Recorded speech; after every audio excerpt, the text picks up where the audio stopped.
The air in the godswood tasted of pine resin and coming frost. Hints of winter threading through the thick summer canopy. Bran Stark sat nestled in the damp roots of the heart tree. Eyes rolled white beneath their lids as the carved weirwood face loomed above him. Silent, ancient, red sap seeping like blood-stained tears. Somewhere beyond the coils of moss, Hodor's heavy breathing kept cadence with Mira's softer watchfulness, but their sounds were distant bells now, muffled by the rush of leaves and rushing time. Bran's mind sank. Stretched. Unfurled. Roots became veins, sap became blood, and through every whispering leaf, he felt the weight of ages. He had slipped through these pathways before. 1,000 visions, 1,000 voices, all clamoring for notice. But this time, a purpose sharper than obsidian drew him deeper. The world before him shimmered, then fractured, and Bran tumbled into memory not his own. He stood upon a stone balcony halfway up the Red Keep, and dawn stained the sky the color of old flame. Bells tolled across King's Landing, their clangor half muffled by smoke rising from the city's crowded chimneys. On his skin, Bran felt a heat too dry, too acrid for the north. And he felt another stranger sensation, silk brushing his ankles, the weight of chains at his wrists, the faint twinge of scourged skin upon his back. He tried to move, but felt the sluggish resistance of a host too distant. Bones too alien. His hand, older, veined, pale as bone, clutched a rail of carved redstone slick with the dew. Below, courtiers scurried about the courtyards like ants. Gold cloaks lined the walls. Somewhere, far away, a woman wept. Bran felt the heartbeat of the castle, fearful, frantic, beating in time with his own possessed pulse. He knew that heartbeat from stories whispered before the hearth at Winterfell. This was the Red Keep in the last days before Robert's rebellion burned it into legend. And the body he inhabited was the man who doomed it. Heiress of House Targaryen, the Mad King. Bran reeled. For a breath he hovered at the edge of consciousness, a traveler balanced upon a blade. Visions assailed him, wildfire caches beneath the city, clerks with charred fingers, pyromancers cackling promises of green flame. Words echoed, "Burn them all," like a drumbeat in hollow halls. Yet another voice, the old, stony whisper of the three-eyed raven, flickered in his mind. "You cannot stay too long, Bran. The past is not yours to live, only to touch." But he had come with purpose. Robert's war would raise kingdoms and leave ghosts wandering the north and south alike. Lyanna in her crypt of stone roses, Rhaegar beneath the trident's cruel waters, little Aegon and his sister crushed in crimson chambers. And later, still later, Ned's head would bow beneath the sword at Baelor's Sept, while dragons slept half alive in molten dream. All the roads that led to winter's true terror began in this madness. If Bran could still the wildfire in Aerys's veins, just once, then perhaps the kingdoms needn't drown in blood and flame. He drew a breath, feeling the royal lungs creak, and tasted bitterness on a tongue that was not his own. "Speak," he told himself. "Speak before fear claims you." "My lord." A voice behind him, thin, trembling. Grand Maester Pycelle bowed. Chains clinking. "The lords of the realm gather for council." "Shall I announce you?" Bran turned. Pycelle's eyes widened to see the king standing so silent, gaze distant as winter stars. The maester's jowls quivered. He smelled of rosewater and stale parchment. They fear him, Bran realized. Fear can sway even wise men to cruelty. "Send them in," Bran heard himself command. The voice was cracked but clear, each syllable measured, as if weighed upon a scale. When the painted door swung open, a river of courtiers flowed into the council chamber. Lord Connington with red hair tousled from sleepless nights. Wisps of smoke curled off his cloak. He had just returned from dousing yet another kitchen fire, lit to honor the wildfire god the king now seemed to serve. And there beside him, nervously adjusting a shining breastplate, etched with griffins, stood Jaime Lannister. He looked absurdly young, a flash of sun-drenched gold in that room of ash. Bran met Jaime's gaze, and for an instant, The child within the crippled boy quailed. The memory of shattered bones and falling towers returned like a spear thrust. Yet this Jaime had not yet become the Kingslayer, had not yet thrust his sword into the Mad King's back. That destiny perched on a razor's edge.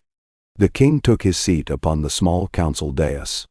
Bran's borrowed fingers fiddled with the armrest, tracing gouges, marks left perhaps by nails raking in a fit of rage. The courtiers bowed.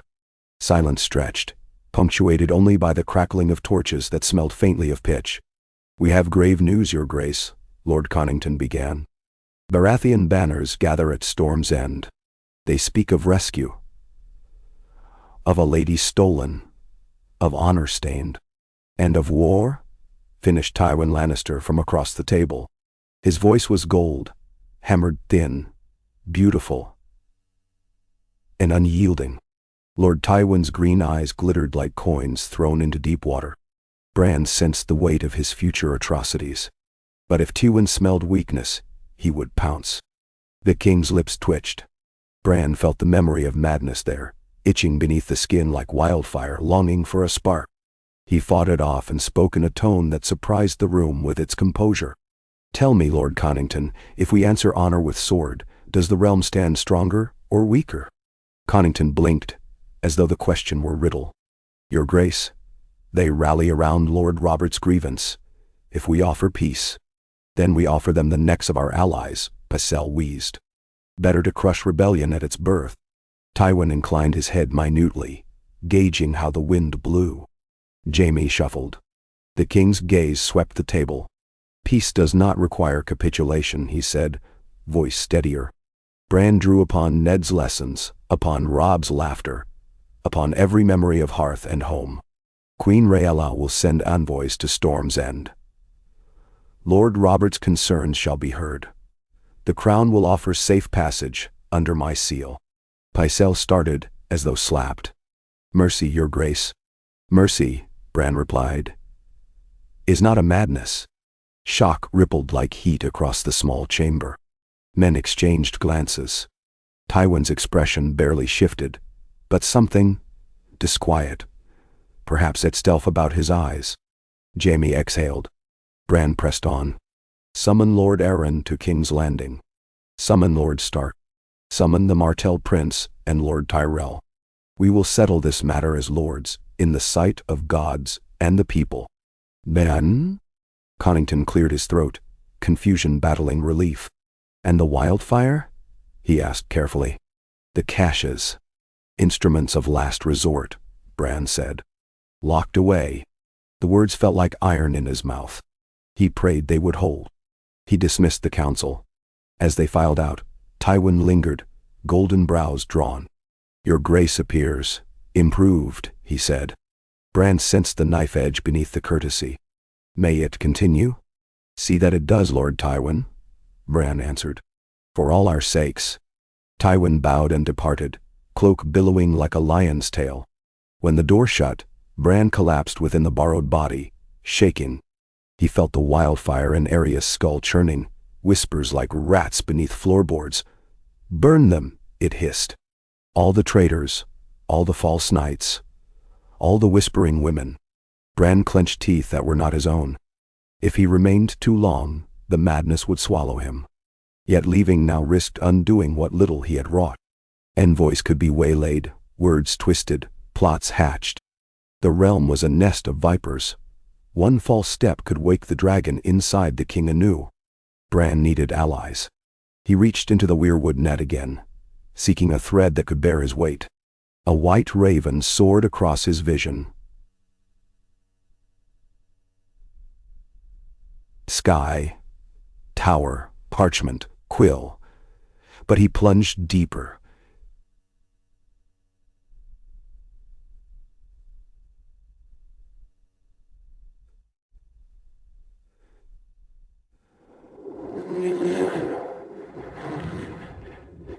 Young Eddard Stark prayed for guidance before marching south.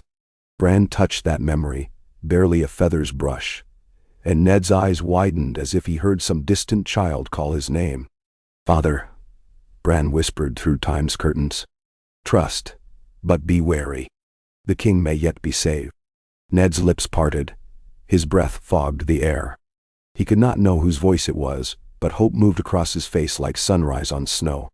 The vision blurred, and Bran slammed back into the Red Keep, gasping. Aerys's chest burned as though hung with hot chains. Maids scurried to bring water, but he waved them off.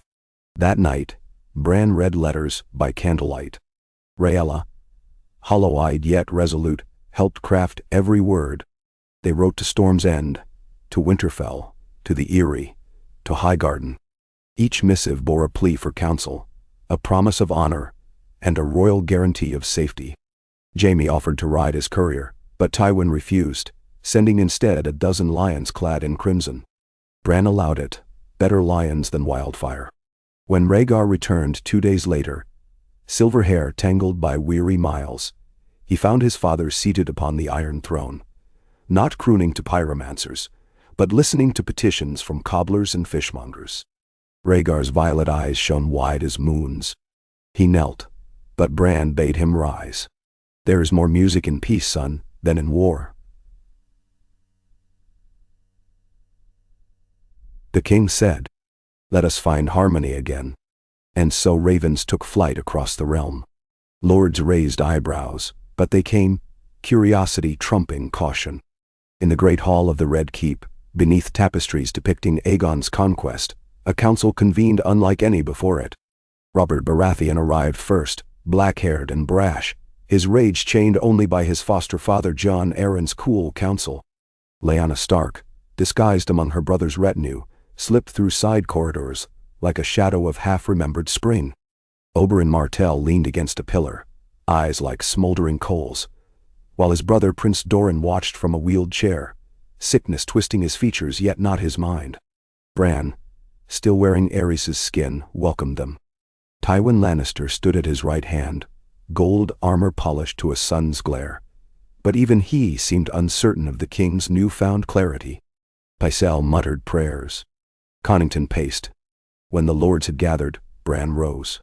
"The realm tilts toward madness," he said, voice echoing. "Grievances fester like wounds untended. Yet before we spill rivers of blood, let us speak plainly." He turned to Lord Robert. "You claim harm done your betrothed. Let her speak." Lyanna cast off her cloak and stepped forward, gray eyes bright as moonlit steel. Gasps rippled. She set her hand on Robert's arm, gentle mercy in her touch. "No man stole me," she said. "I went to tourney seeking song and honor. Prince Rhaegar crowned me queen of love and beauty. Nothing more." She looked then to Rhaegar, who stood silent, haunted. Yet rumor turned to wildfire. Men would kill for a tale misheard. Robert's face flushed near purple, but he held his tongue. Bran spoke next to Rhaegar. "Is there truth to whispers of your intentions?" Rhaegar bowed his head. "I sought prophecy, not passion. The song of ice and fire compels me. But I see now how my actions wounded hearts and stoked fear. For that, Lord Robert, I beg your pardon." A hush. Rhaegar Targaryen begging pardon of Robert Baratheon was a song no bard had ever dared compose. Robert's jaw worked. At last he muttered, "Words are wind. Yet if the lady is unharmed, and the prince repents," he spat on the marble floor, "then let the truth end this folly." He glared at Lyanna, and something shattered behind his eyes, though none could tell if it was anger or love. Jon Arryn spoke. "Let us draft accords restoring trust, and let there be marriages to bind houses anew." At that, Oberyn Martell grinned. Dorne remembers Elias pain. Yet peace demands new threads. If justice is promised, my sister's children shall inherit unmolested, and we shall join hands with crowns old and new. Then, and thus, over 3 days of debate and long-hushed grievances, nobles forged peace. Robert accepted betrothal to Margaery Tyrell. A match Tyrells welcomed eagerly. Lyanna swore fealty to her brother Brandon, now to wed Catelyn Tully after Stark and Tully elders reaffirmed bonds in King's Landing's Godswood. The Martells secured guarantees for Elia and her babes. Rhaegar, his honor humbled, pledged to stand by his wife and share the throne's burden. Yet all the while, Bran battled Eris's seething mind. Madness prowled like a caged beast, rattling his bones. Each night, he slipped into restless sleep and dreamed of green fire blotting stars. And each dawn he awoke, gripping the bedposts, nails bloodied, throat raw from screams he did not recall. One fog-drenched morning, Bran sensed danger in the throne room. A whisper of silk on stone, the quiet hush before a lion pounces. He opened Eris's eyes to find Varys the spider gliding closer. The eunuch bowed low, powdered palms pressed together. "Your grace seems changed," Varys purred. "May I offer counsel?" Bran nodded, wary. "There are those who profit from chaos," Varys said softly, gaze flicking toward Tywin's empty seat. "If peace blooms, their coffers wilt. They will not sit idle." Bran's borrowed heart hammered against Eris's ribs. "Name them." Varys smiled apologetically. "A master of whispers traffics only in riddles, your grace. Yet I spin this web. A lion has claws, and a dragon its flame. Both may strike at shadows if fed on fear." He turned, sweeping away. Bran understood. Tywin's tolerance of peace was thin as parchment. Should he scent weakness, the lion would roar. That very night, Bran found a sealed missive slipped beneath his chamber door. No sigil, only a wax stamp shaped like a lion's paw. Inside, a note spidery in its script: "If wildfire be doused, blood will suffice. Kings are made to be slain." Terror coiled around Bran's spine. Tywin plotted regicide. Perhaps he had plotted it all along. Jaime guarded the king daily. One twist, the future would ignite. In the stark silence of pre-dawn, Bran left Eris's body and returned to the Godswood's embrace. His own limbs trembled, yet he could see the path. He must snare the lion before claws struck. He reached through time once more, seeking a memory of Casterly Rock, golden halls echoing with Tywin's footfalls. He found one, a young girl with hair spun of pure sunlight nursing a newborn dwarf. Lady Joanna, radiant, singing lullabies to infant Tyrion. Tywin stood beyond, stiff-backed, watching love he could neither comprehend nor claim. Bran breathed. Even lions know sorrow. He guided that memory, gentle as snowfall, back to the waking world. Beneath the lion's pride lay a wound. The loss of Joanna, the disappointment in his son, the fear of legacy tarnished. Perhaps Tywin's bitterness need not birth war, if faced with compassion instead of scorn. When Bran slipped once more into Eris, the council met by torchlight. Tywin stood framed in fire glow, armor gleaming. Before he could speak, Bran raised a pale hand. "Lord Tywin," he said, "long have you served crown and realm, yet service cuts scars. I would ease them if you would speak." Silence fell. Jaime's mouth parted. Pycelle coughed. Tywin's eyes narrowed. "Scars, your grace. Your grief is yours alone," Bran said. "Yet grief shared may heal. Joanna's memory deserves more than silence." The name struck like a hammer blow. Tywin flinched, barely, but Bran saw. In that moment, the lion's armor cracked. Pain, raw and unfettered, flickered across the Lord's face. Jaime's eyes widened. He had never seen his father so exposed. Tywin spoke, voice brittle. "The realm remembers only strength. A soft king bleeds his people." "Strength is not cruelty," Bran said. "I would rule with both fire and mercy. Will you stand beside me, or will you tear down all that might be healed?" "Thou." The torch flames guttered. At length, Tywin bowed his head. "I will stand," he said, and though his words rang hollow as a ghost's sigh, they held. Yet Varys's warning lingered. Elsewhere, darker plots brewed. Pyromancers, deprived of royal patronage, sold vials of wildfire to Sellswards, lurking near Flea Bottom. Spies whispered of a shadowy cabal called the Cinder Court, sworn to ignite war, so they might rise from ashes as lords of charred bone. Bran could not chase every spark. He needed a guardian. He turned to Jaime in private, seated beneath a moonlit window. "Sir Jaime," he said, "would you protect your king?" Jaime's smile was crooked. "That is what the cloak is for, your grace." Not from daggers in halls, Bran replied, but from daggers in mines. I fear poison more than steel. Jaime's gaze sharpened. Name the foe. Fear itself, Bran said. And so, Jaime watched, vigilant, as ravens carried news of accords across the realm. The great lords returned home, bearing promises instead of threats. Robert rode for Storm's End with grim determination to hold his tongue. Ned Stark departed south with Lyanna at his side, free of shackles of rumor. Peace, fragile as glass, shimmered above fields where armies might have marched. Winter, however, marched regardless. In the far north, white winds howled across the wall, and beyond that frozen curtain, ancient shadows stirred. Bran felt them in dreams, blue eyes burning in endless night, frost-cracking forests, dead things shambling. He woke sweating, Aerys's skin clammy. In those moments, he feared he played with baubles, while the world's doom drew ever closer. Yet to face the Night King, the living must stand together, not torn by civil war. That had been Bran's true purpose all along. On the first frost of autumn, Bran convened a final council. Lords and ladies sat among starlit banners in the Dragonbone throne room. Bran spoke of unity, of winter, of tales dismissed as children's fears. Some scoffed, but Ned Stark nodded gravely.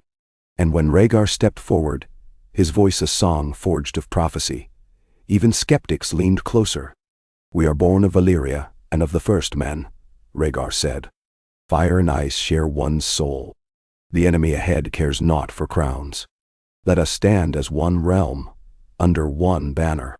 Many. They drafted the Pact of the Dawn. Each great house pledged men and grain to the Night's Watch, revitalizing that ancient order. Wildlings south of the Frostfangs would be granted refuge rather than slaughter, that swords might turn northward instead of inward. The Citadel would send maesters to Hardhome and the Shadow Tower. And a new dragonglass quarry would open on Dragonstone, overseen by Stannis Baratheon, who found pride in the task. Peace. Hard won.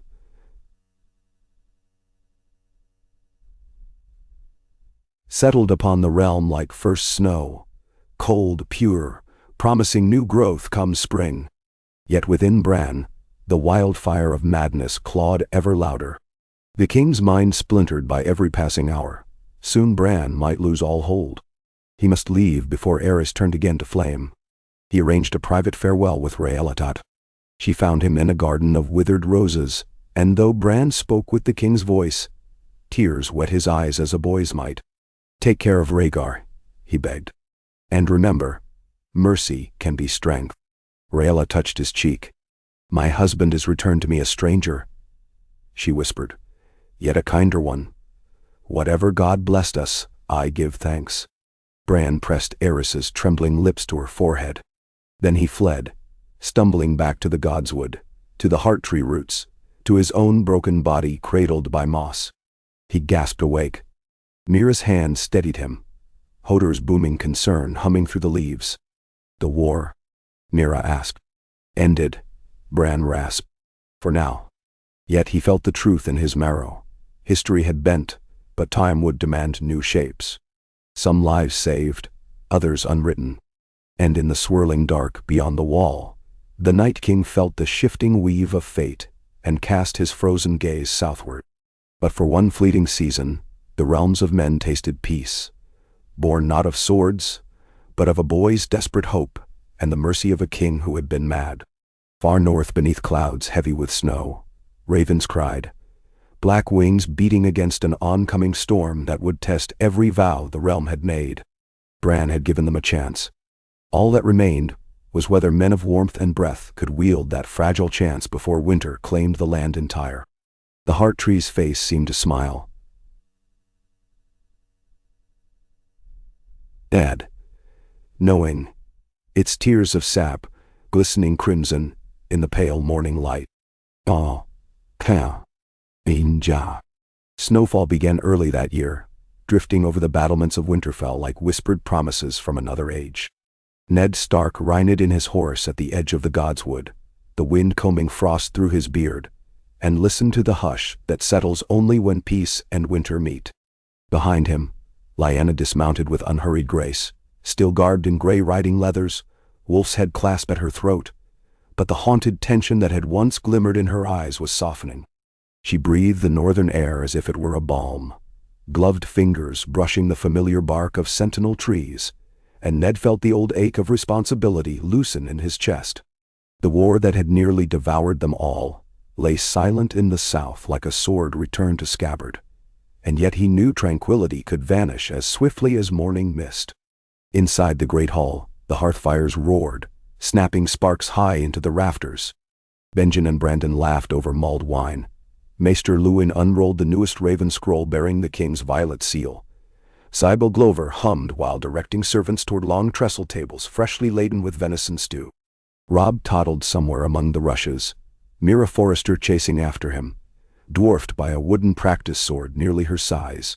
Winterfell was alive, yet Ned could not shake the certainty that a deeper chill stalked their future. The message in his sister's rescue was clear. Fragile peace required constant tending, and in the far north threats seldom slept. That same unease haunted King's Landing beneath softer skies. Rhaegar Targaryen stood on a parapet above Visenya's hill at dawn, silver hair billowing, and watched wagons creak through the city gates, grain from the Reach, timber from the Stormlands, soldiers from the Riverlands sent on to Castle Black. Below him, twin columns of banners blazed color across the cobbled streets, the tarnished gold of House Lannister flanking crimson roses of House Tyrell, escorting Queen Elias litter toward the docks. Peace, Rhaegar reflected, looked like toil and compromise, and the weary faces of men who had once sharpened swords, but now wielded quills. In the rebuilt small council chamber, the king's father remained nominally seated upon the Iron Throne, though his moments of lucidity waxed and waned like a candle guttering in high wind. Bran's borrowed grace lingered. Aerys had not lashed out in brutality for near 4 moons. But Rhaegar sensed the tension roiling beneath the surface, a sea of wildfire just waiting for a cracked jar. He filled the gaps with measured authority, steering decrees through council with Prince Oberyn's quick tongue and Jon Arryn's patient hand.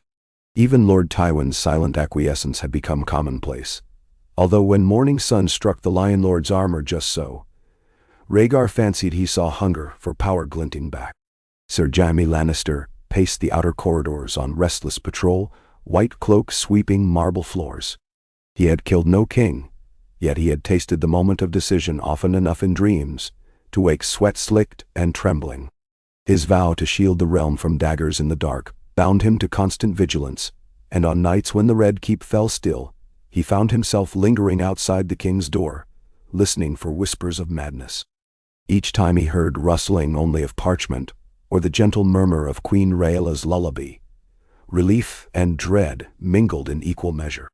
Even Varys the Spider appeared impressed by the tenuous calm.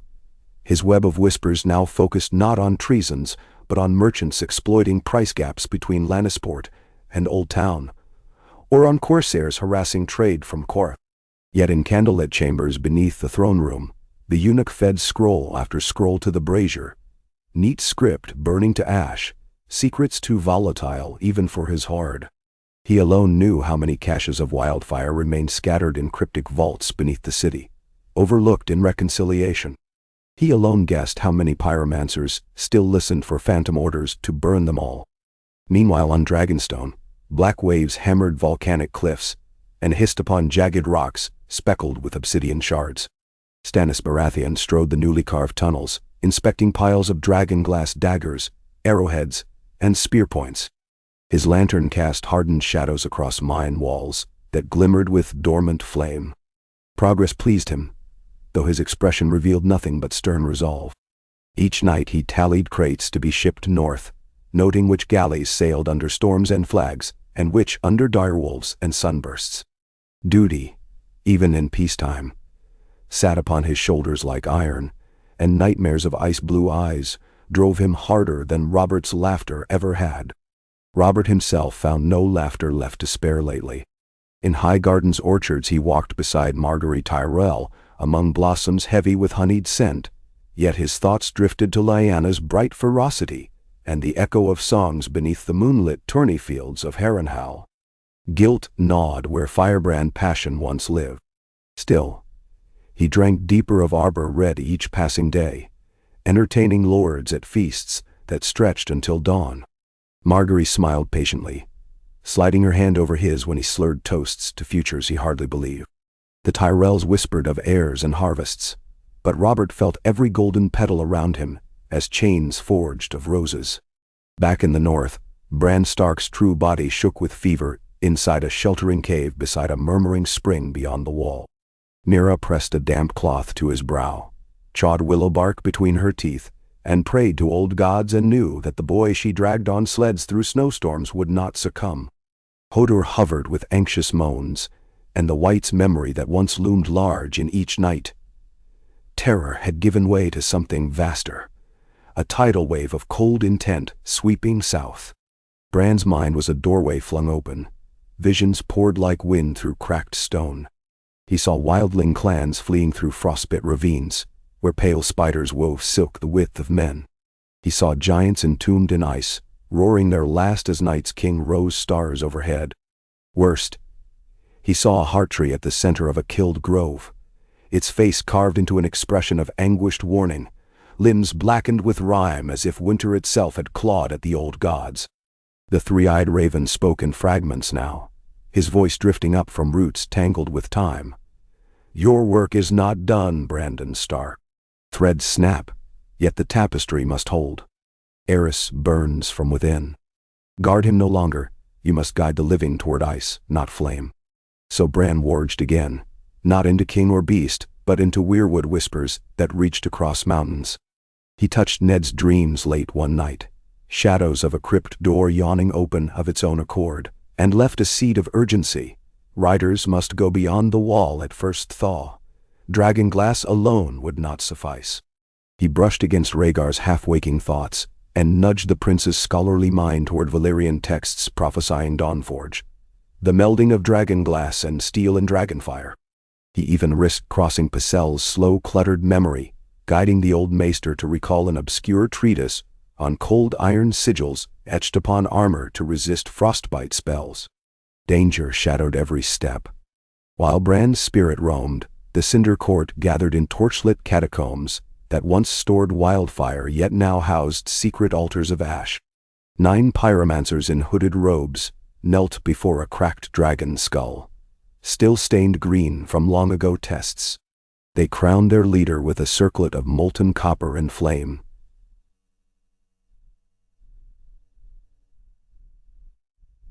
Swearing to purge the realm's weakness by resurrecting the dragon of fire within the mind of its frail kin.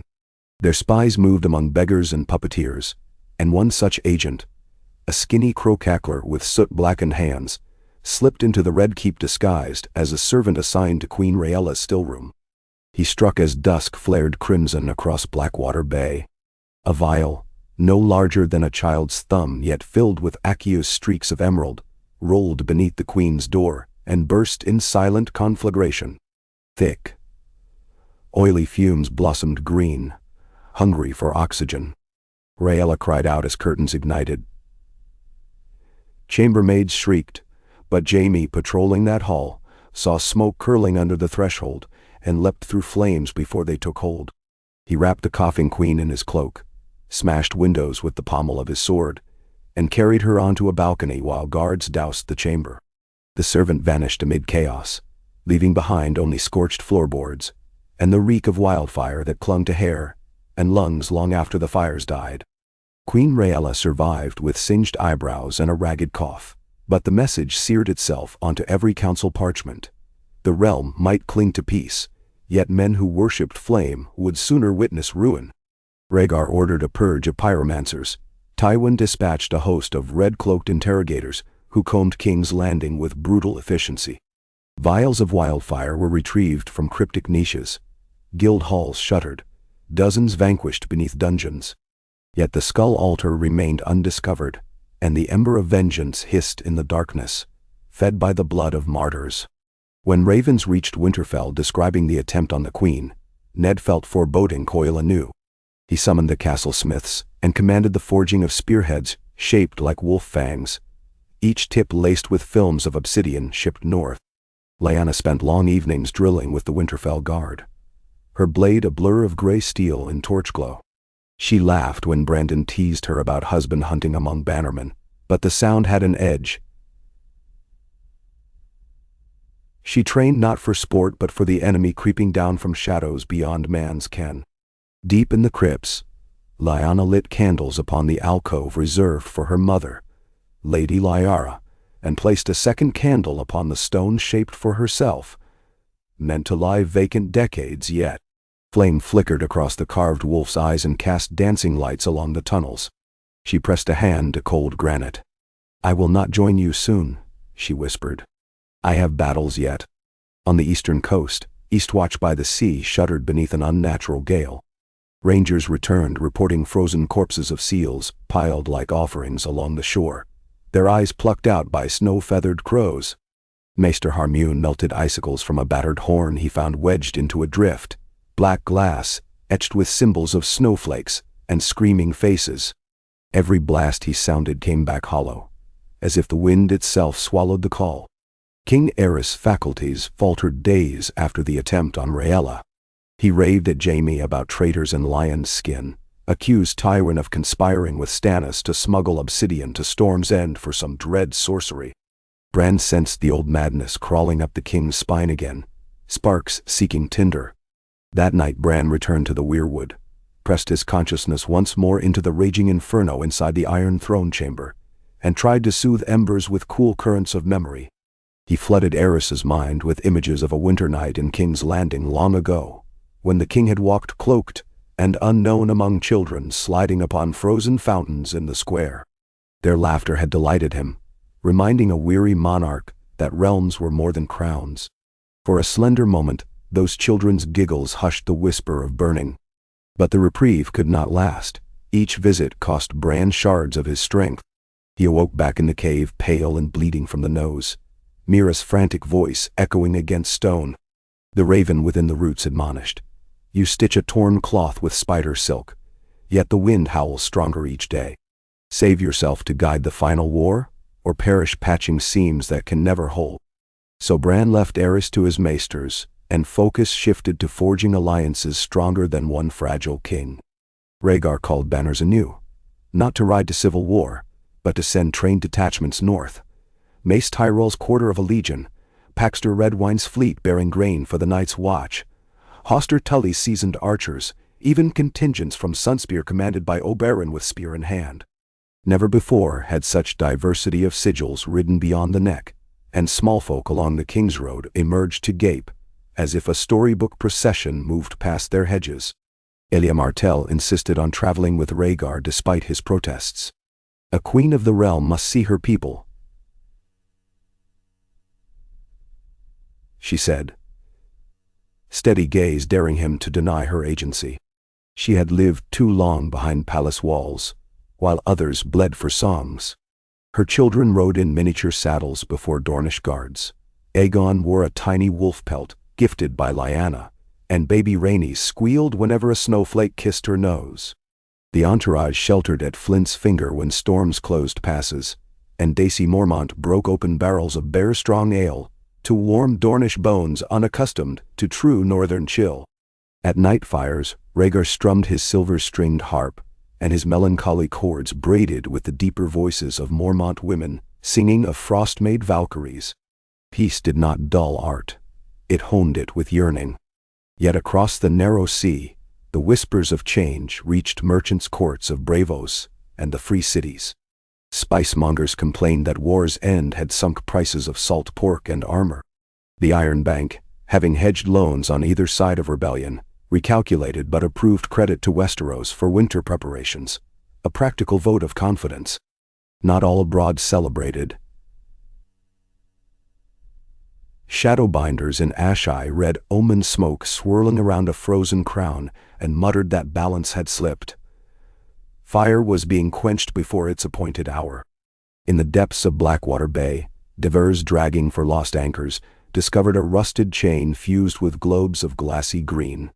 The chain belonged to a ship scuttled years earlier by pirates, Yet the wildfire orbs glowed faintly beneath muck, hunger unspent. The divers brought one orb to dockside for coin, and by dawn half the slums reeked of singed corpses. News reached the Red Keep as handmaids prepared morning broth. Jaime and the city watch sealed the wharf, but the spark of panic spread. Some said the Mad King had unleashed his dragon's breath upon the poor, others that Tywin cleaned the city of beggars by fire. With each rumor, Aerys's eyes blazed brighter.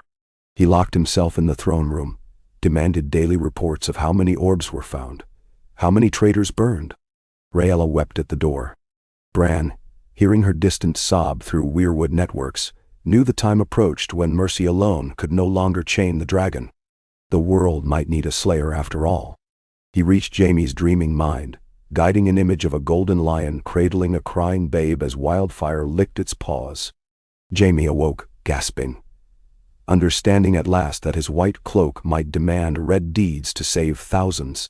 But Bran also whispered to Ned, "If the Iron Throne falls, let not hatred bloom anew. A better age can rise from ash." He whispered to Lyanna, "Guard your strength. Winter hearts may lead." He whispered to Rhaegar, "Trust the music of ice as well as fire." Winter deepened. At the wall, the first snows thickened into drifts that erased battlements.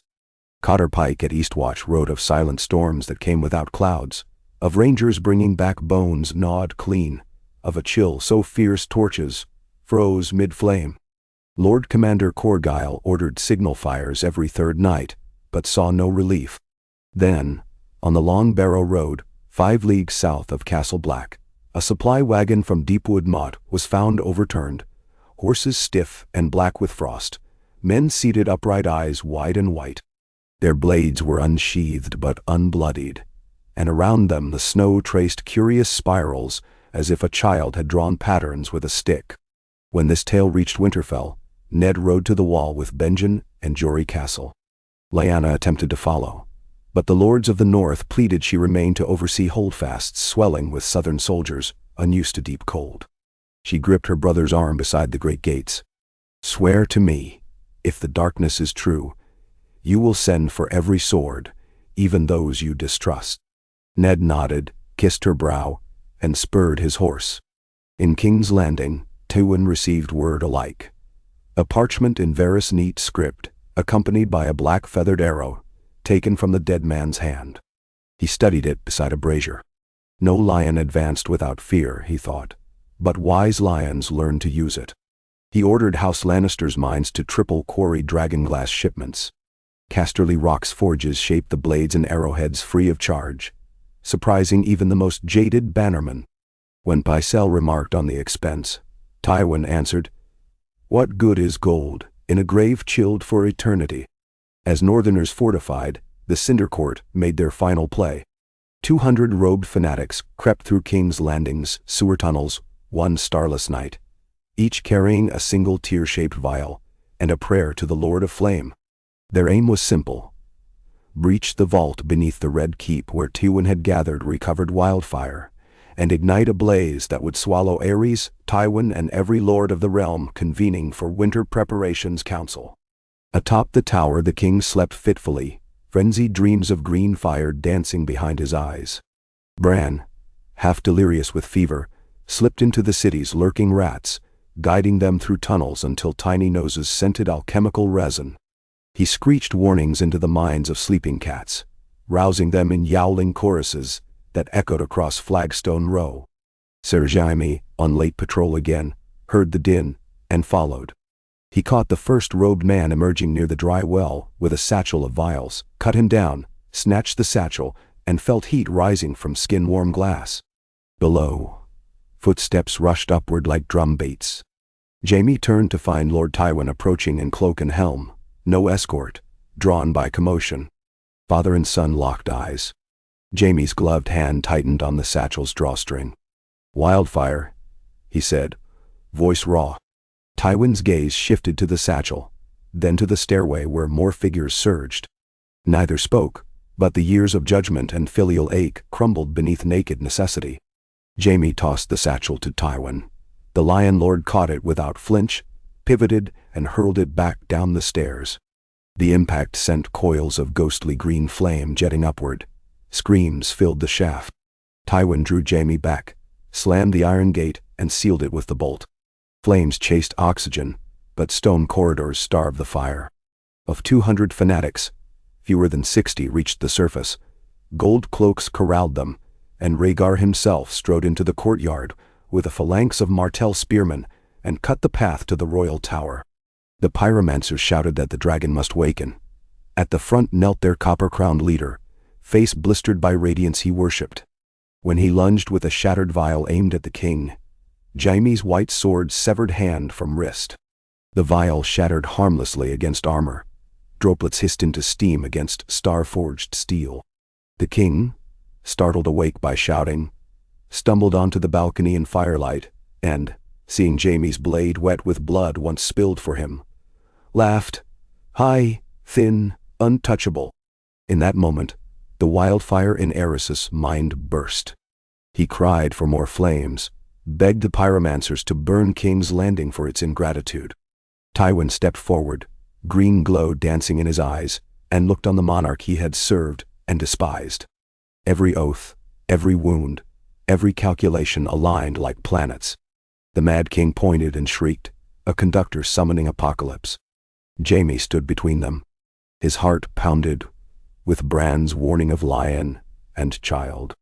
He raised his sword, hesitated, but Bran whispered, "Mercy and strength are one." Jaime rammed the sword through Eris's chest. Wildfire vials still clutched in the king's fists erupted, flames wreathing them both. Jaime shielded his face, yanked free the blade, pushed the burning body from the balcony. It plummeted trailing green plumes into the courtyard pond that hissed and crackled as flames skittered across its surface. Silence afterwards tasted of iron. Tywin did not look at his son but stepped to the balcony rail and stared down at what he had spent decades both serving and manipulating. When he turned back, his face was unreadable. Rhaegar approached, eyes widening at the sight. Jaime knelt, sword laid flat across palms, blood sizzling where few sparks clung. "I have slain my king," he said, voice shuddered. "Judge me, your grace." Rhaegar's gaze passed to Tywin, to the smoking courtyard, then to Jaime's cloak, scorched but intact. "Rise," he said eventually. "A mad king fell tonight, but the realm stands unburned. Honor your cloak by guarding it still."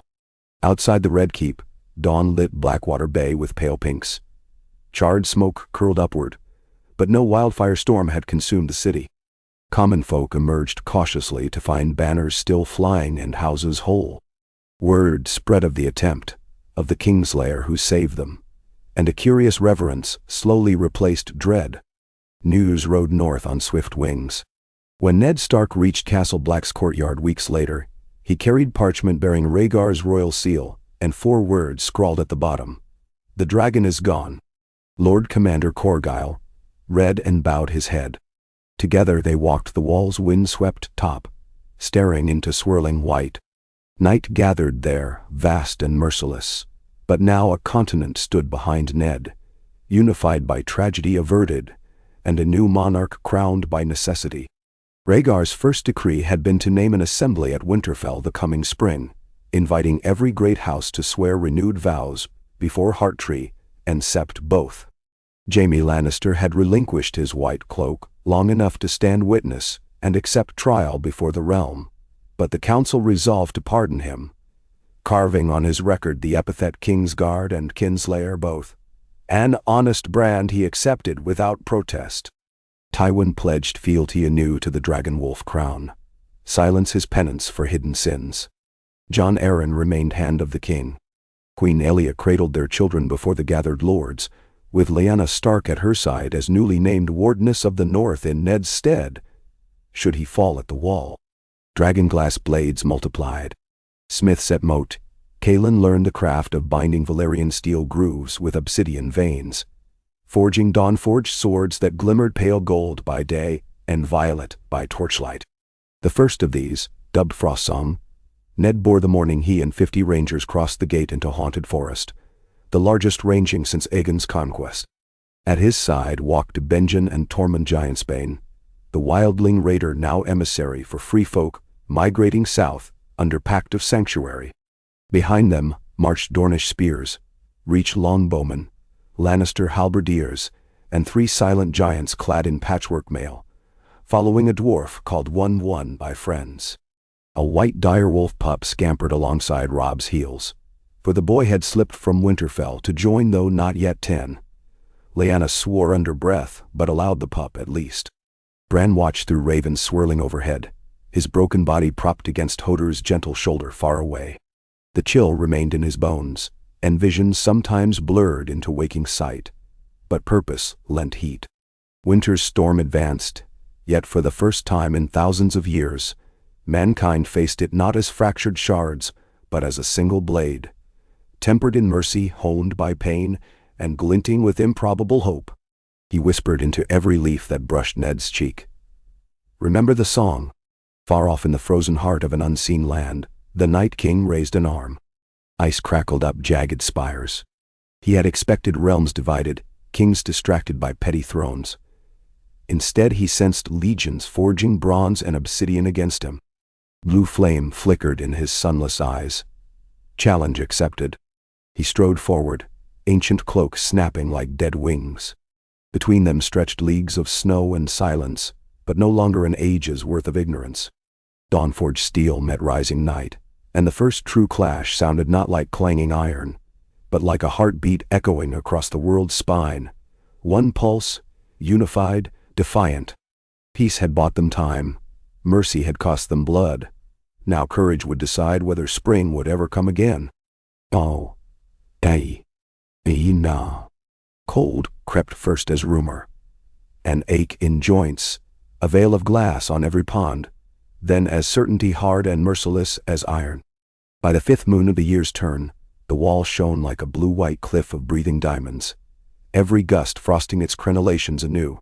Ned Stark had never known the wind to sing so sharply. Even in the worst of the long winter of his boyhood, it had not sliced through leather and boiled wool like this, rasping along bone and thought alike. He supposed that was the weight of knowledge. Before, the chill had merely promised hunger. Now it promised annihilation, and every breath tasted of finality. The ranging host bivouacked 3 leagues north of the wall, beneath a cliff of twisted firs, the wildlings called Deadman's Shoulders. In the half-light that passed for day, banners stood brittle as boards until the wind snapped them awake.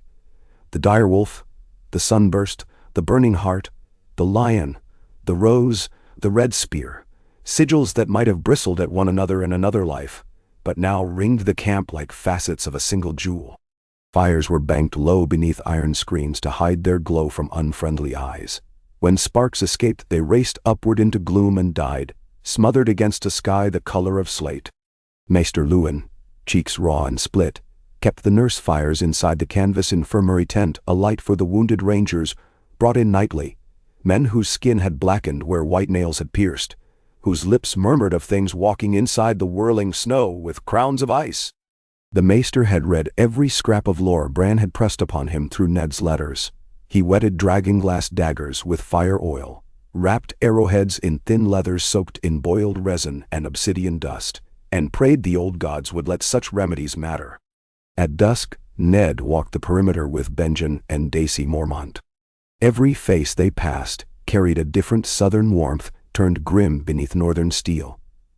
Garland Tyrell, adjusting a mail shirt, still scented faintly of roses. Sir Hyle Hunt, whistling a tavern tune too cheerful by half. Redwynes rubbing gloved hands together as if heating a goblet of wine. A gust dragged smoke across them, and every man and woman coughed. "Tomorrow," Benjen muttered, voice a rasp of rope over frost, "we push to the Weeping Pass. The scouts swear a road clear enough to drag the trebuchets." Ned nodded, though his eyes lingered on the pines. Shadows there seemed too deep, as if something drank the light. Daisy drew closer.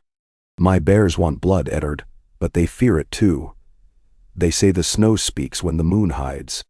Ned reached to clasp her shoulder, clad in bear fur, warm even in this abyss. "When the snow speaks," he said, "remember it has no tongue without us. A spear and steady hands silence it soon enough." She bared teeth in something not quite a smile. Night descended like an axe. Beyond the circle of warded torches, darkness thickened until stars seemed trapped beneath layers of swirling ice. Jon Snow, no longer Lord Commander, but a ranger captain in Ned's host, now that his Night's Watch vows had found strange, unanimous release, paced atop a shallow ridge with Tormund at his side. Ghost padded behind, fur silver in starlight, eyes twin embers. Every so often Ghost halted, nose to wind, and Jon laid a hand on the direwolf's back, feeling tremors that spoke louder than words. On the plain beyond, nothing moved. That was what unsettled him most. In any other war, scouts would bring chatter of horns, drums, shouts. The dead announced themselves by silence. They found the first bodies just before moonset. 3 rangers from Locke's party, 1 Northern, 1 Dornish, 1 Lannister, lay propped against a fallen tree. Eyes gone, arms severed, mouths frozen into cracks of disbelief. Between their boots someone had scratched a sigil in the snow. A spiral of crude lines that wound inward toward a heart-shaped symbol, topped by a thorned crown. Jon crouched, gloved fingers hovering above the mark. His breath steamed across it, and crystals shivered. Tormund spat. "I've seen that curl mourn once, always after a kill. It's their way o' laggin', Crow. A picture just to say, you think you own the night, we are the night." Jon brushed the snow smooth with a swift stroke. "Not tonight," he said, though his voice tremored. That same hour, leagues south beneath the wall, Bran Stark opened his eyes to the cave's flickering torchlight and gasped as if he had broken water after a deep plunge. Mira steadied him. "You were gone longer." Bran's lips cracked. He tasted blood and copper. "They're close," he whispered. "Too close. The Night King moves for the pass. 3 days at most." He felt the raven inside the tree roots stir. Doom beat wings already. Bran swallowed pain. "We must light the fires tonight. All of them." Mira stiffened. "If we reveal ourselves too early, no choice," Bran said. "If the dead breach the eastern ridge before Ned sets the line, the host is flanked and everything unravels." Hodor loomed behind, brow furrowed. Bran seized his arm and met the gentle giant's worried eyes. "Carry me to the pool." Outside, needles of ice hissed behind every gust. Hodor trudged. The black pool mirrored torchlight and root-veined stone and Bran's own face, paler each moon, eyes too old for their sockets. He touched the surface with trembling fingers. The water rippled out, then in, then parted, and Bran's thoughts raced down liquid corridors into the weirwood's endless net. He soared north, seeing through ravens, owls, half-buried saplings. Cold stabbed, but could not claim him here, he was thought. And thought burned. He found the host of dead within a ragged valley, where even moonlight dared not linger. Tens of thousands packed shoulder to unmoving shoulder, armor choked by frost, weapons fused to fingers of blue stone. At their center, atop a ridge of ice that might once have been a barrow mound, the Night King stood spear-planted, cloak whipping. When Bran's vision faltered, that pale face turned. Did the corpse thing see the Watcher? Bran fled back along invisible threads until the cave walls closed again around his trembling bones. 3 days, he repeated, voice raw. Or less. Miles south, in tents warmed by braziers fed at Lannister expense, Oberyn Martell read the coded map Bran's ravens had dropped an hour before. He traced the line of the Weeping Pass, calculated distance, terrain, and the endurance of frozen men. Then he smiled, a slow, curved thing that unsettled even the sand snakes lounging near the brazier. "Wake the sleeping dragon," he told his lieutenant, "and harness its breath." They were no dragons in flesh, but they had brought dragonfire all the same. 3 trebuchets retrofitted with housings of old Myrish bronze and cores of wildfire casks. Tywin's reluctant gift, overseen by chemists sworn never to speak of it. The casks could not burn too hot or too wide in this cold, or they might sputter out, but pitched true they would explode in sprays of emerald heat, hot enough to shatter ice whites into shards. Oberyn had advocated their making against Rhaegar's hesitation. Now the prince's trust would be tested. 2 mornings later, the sky above the Weeping Pass broke open with dawn the color of ashes. Snow hissed down in curtains so thick the host's outriders rode by horn and rope.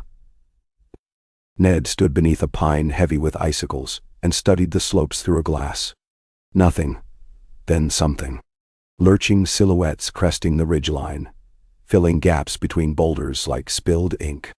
He lowered the glass. "To arms," he said softly, and the word ran down the line with more certainty than he felt. Horns answered. Shields came up. Joan's Rangers formed skirmish screens. Spears of dragonglass glinting faint violet beneath torchlight. Dornish pikemen knelt to brace. Knights of the Reach drew bright swords, their armor wrapped in burlap to dull any shine. Giants roared from the left flank, swinging tree-trunk clubs studded with onyx shards. And from a ridge behind the host, trebuchets creaked. The dead swept forward in eerie silence save for clatter of ice on rock. Arrows hissed, many shattering on bone, some lodging deep. First contact came with a wet crunch as two giants collided with a wedge of wights. Limbs flew, snow sprayed red. Lannister halberds split skulls. Obsidian axes sent shattered pieces careening. Yet for every corpse that fell, another climbed over it, driven by unseen command. Jon fought near the center, Longclaw's dawn-forged edge smoking where it met freezing flesh. He moved through the press like a man dancing on coals, every stroke counting. Ghost leapt beside, jaws closing on throats that burst into crystalline dust. Tormund laughed wild curses until a white walker slid from the storm, its blade black as void. Jones and its swords met in a shriek of opposing truths, heat and death. Sparks flew. Jon felt bones in his wrist judder. Then, from above, thunder boomed. The first trebuchet sling released. The cask arced, trailing smoke. Midway its ceramic shell cracked, wildfire breathing in sudden greed. An emerald star blossomed overhead. Fragments rained sparkling rain on the dead. Where drops landed, bodies melted to sludge, armor ran like candle wax, eyes burst into steam. For an instant, illumination made a green city of glass of the battlefield. Men cheered, until wind snuffed flame and smoke rolled, and from that smoke the dead marched anew. Oberyn cursed. Again, closer. Crews wound cranks, teeth chattering. The second sling loosed lower, striking the valley floor amid a knot of white walkers dictating the carnage. This time, shards of bronze broke wider, flame stuck to cloaks and skeletal steeds. Two walkers folded, ice armor sagging before it shattered. On a distant ridge, the Night King lifted an arm. Snow whipped into spears and hurled at the trebuchets. One shaft impaled a barrel of pitch, exploding it. Green fire leapt sideways, engulfing Martell soldiers. Screams sliced the wind. Chaos churned. Ned saw flanks buckling under fresh waves. If they collapsed, the army would be encircled. He signaled Benjen to bring reserves, Tyrell archers, Redwine spearmen, and spurred his destrier toward the rightmost breach. Giants rumbled behind him. The moment his horse slammed into a knot of wights, he felt Winterfell's ancient heart beat in his chest, the north enduring. Ice cracked. He swung Frostsong left to right, every contact ringing like struck bells. Beside him, Marguerite Tyrell, who had insisted on donning mail and riding with her house's men to keep Robert honest, gutted a wight with a rose-bladed dirk, petals etched of jet. Her eyes burned with disbelief at her own resolve. Hours blurred into a storm of color stripped of warmth. White, black, blood-red, sickly green. Snow piled around corpses until the living waded knee-deep in battlefield graves. At mid-afternoon the wind cut and turned. Ned glimpsed blue figures threading through the melee, tall, regal, brittle as glass, their weapons frost incarnate. One leveled a spear at a she-bear struggling beneath two wights. Ned's shout died in wind. Then a bolting figure crashed between them. Lyanna Stark, cloak streaming, having ridden by secret path from Winterfell through the blizzard night. Her sword, wolf's kiss, bit deep, and the walker's spear snapped in her other hand. The creature burst into shards, wights near it collapsing. She met Ned's eyes. Fury, relief, pride. Then whirled to the next threat. Far above, Bran's ravens circled, thousands strong. Within each set of black wings, Bran tasted the iron tang of air, felt the folding currents. He needed one moment, charged enough to change the tide. He delved deeper into the net, seeking a memory of fire unmarred by ice. He found it. Dany's dragons wheeling above the Dothraki sea. Except Daenerys was a babe unborn. Dragon's eggs yet uncracked. That timeline was lost. But their echo lingered. Fire's memory as much as heat, whispered the raven roots. Call it. He left the ravens, dove into the frozen stone where wildfire had seeped decades after Aegon's making. Traces small as dust motes, but still hungry. He coaxed them, sang an old Valyrian lullaby Rhaegar had once hummed. Heat tremored. Beneath the battlefield, a seam of hidden stone fractured. From its crack, gold-green veins pulsed and reached for air. A roar split the valley. A gout of emerald flame spiraled from the snow between Ned's embattled center and Jon's left flank, a pillar so vast it cast shadows halfway to the wall. No hand had hurled that fire. It erupted as if the earth itself rebelled. Whites nearest the spout incinerated mid-stride. The living reeled back from the heat that thawed blood in fingertips. And through the tempest Bran murmured, "Now strike." Ned barely heard the horn above crackle and roar. But he saw Rhaegar, Prince Regent turned battle commander, ride forth from reserves upon a black courser shining with sweat, silver hair unbound, holding the Targaryen war banner. Behind him thundered armored cavalry from the Vale, each lance tip bound with dragon glass. They wheeled past the pillar's base where snow melted into torrents, cut left, and smashed the Night King's guard just as the dead reeled from the wildfire bloom. Lances impaled brittle hearts. Frost swords shattered against dawn-forged shields. Rhaegar's own blade, a reforged dark sister reborn in dragonglass veins, met the Night King's lieutenant. Steel sang, blue eyes burst, shards tinkled like rain. But victory's taste soured before it sweetened. On the ridge, the Night King raised both arms and the storm obeyed. Wind screamed down, snuffing green flame, turning torrents to razors of sleet. The dead stiffened, then surged twice as fierce. A fresh legion erupted from drifts behind Ned's lines, corpses of their own fallen reanimated. Panic rippled. Men shrank at the sight of friends returned in silence. In the cave, Bran sagged, nose pouring blood. "He breaks my hold," he groaned. "I can't burn more." Mira gripped his shoulders. Then another way. Bran's eyes went white. He flung himself north, beyond weirwoods, beyond living memory, into the heart of the storm. He found the Night King's mind, cold beyond speech, but not void. Within it a memory of warmth lost, a shard of the man he had been, a first-man warrior dragged to weirwood stake and crowned with ice by the children. In that shard lived pain, the echo of betrayal. Bran latched on. He poured into it every hearthfire he had known. Old Nan's tales, Robb's laughter, Rickon's bawdy songs, Lyanna plucking winter roses. He flooded the Night King with life, with love, with giggling little Bran sailing on Hodor's back round and round the yard. For an instant, colder than the grave, but sharper than Valyrian steel, the Night King hesitated.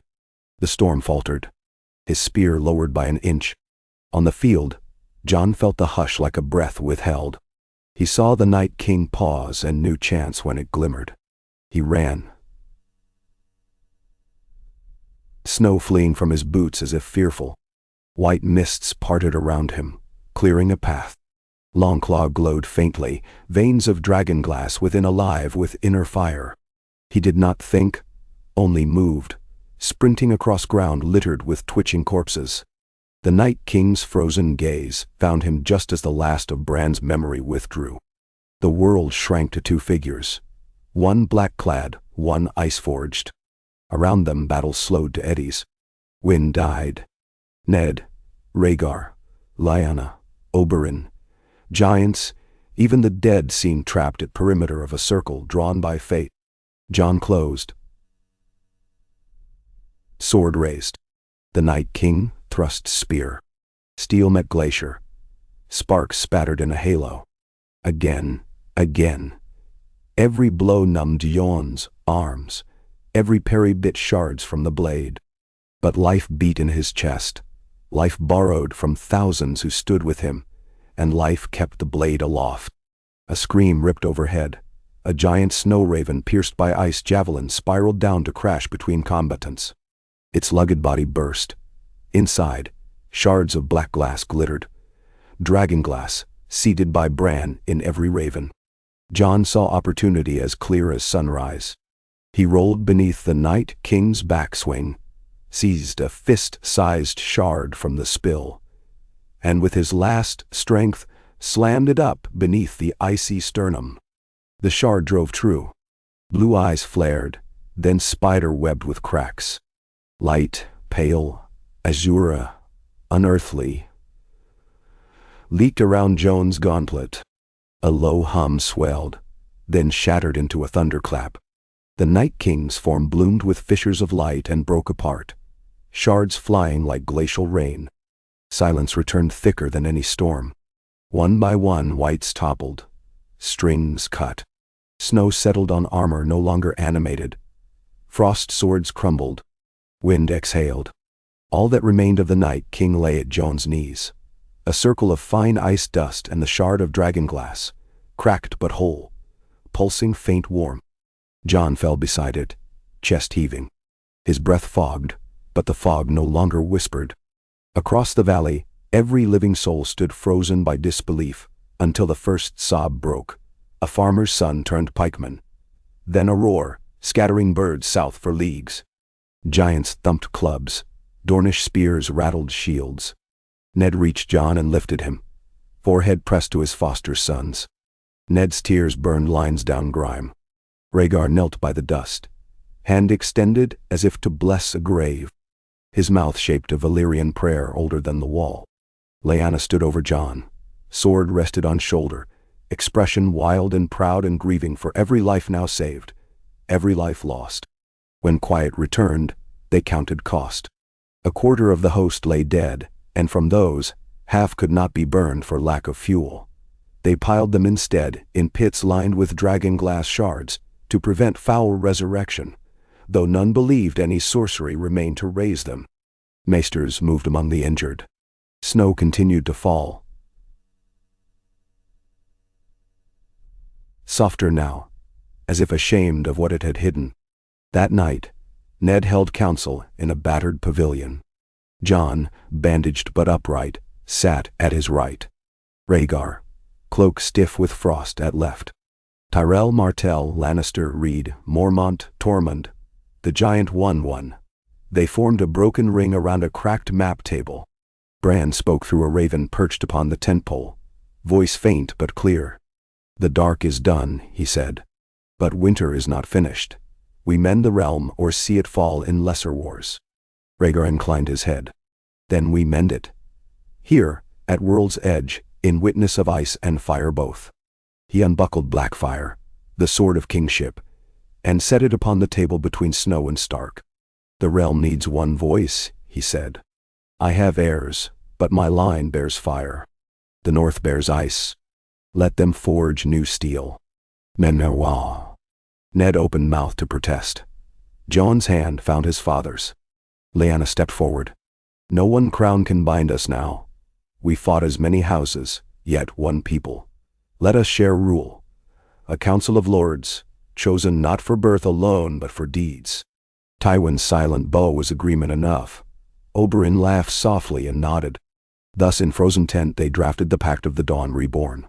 A council of 7, each to serve 10-year term with power balanced among crown, council, and free folks moot. Rhaegar would sit first as Phoenix King, shepherding reconstruction. At his side, Ned Stark as shield of the realm, first among equals in matters of defense. Seats awaited Tyrell and Martell, Vale and Riverlands, and one for the free folk beyond the wall, Tormund their inaugural voice. Lannister asked no seat. Tywin chose instead to become keeper of coin as vassal to council's will, a concession greater than any humbling wrought by swords. Word of the victory rode south on wings swift and bright, carried by ravens that seemed to sing despite hoarse caws. When the letters reached King's Landing, Bells pealed through rebuilt streets. Small folk wept at shrines. Queen Aelia walked barefoot to the sept of Baelor, children in arms, and knelt among beggars and cobblers alike. Robert Baratheon in Highgarden bowed head to Margaery, promising less wine and more harvest in memory of brothers lost. Even the Iron Bank forgave half of Westeros' debts, calling it an investment in survival. Winter lingered heavy another year, but not cruel. Crops sown in new-thawed fields sprouted true.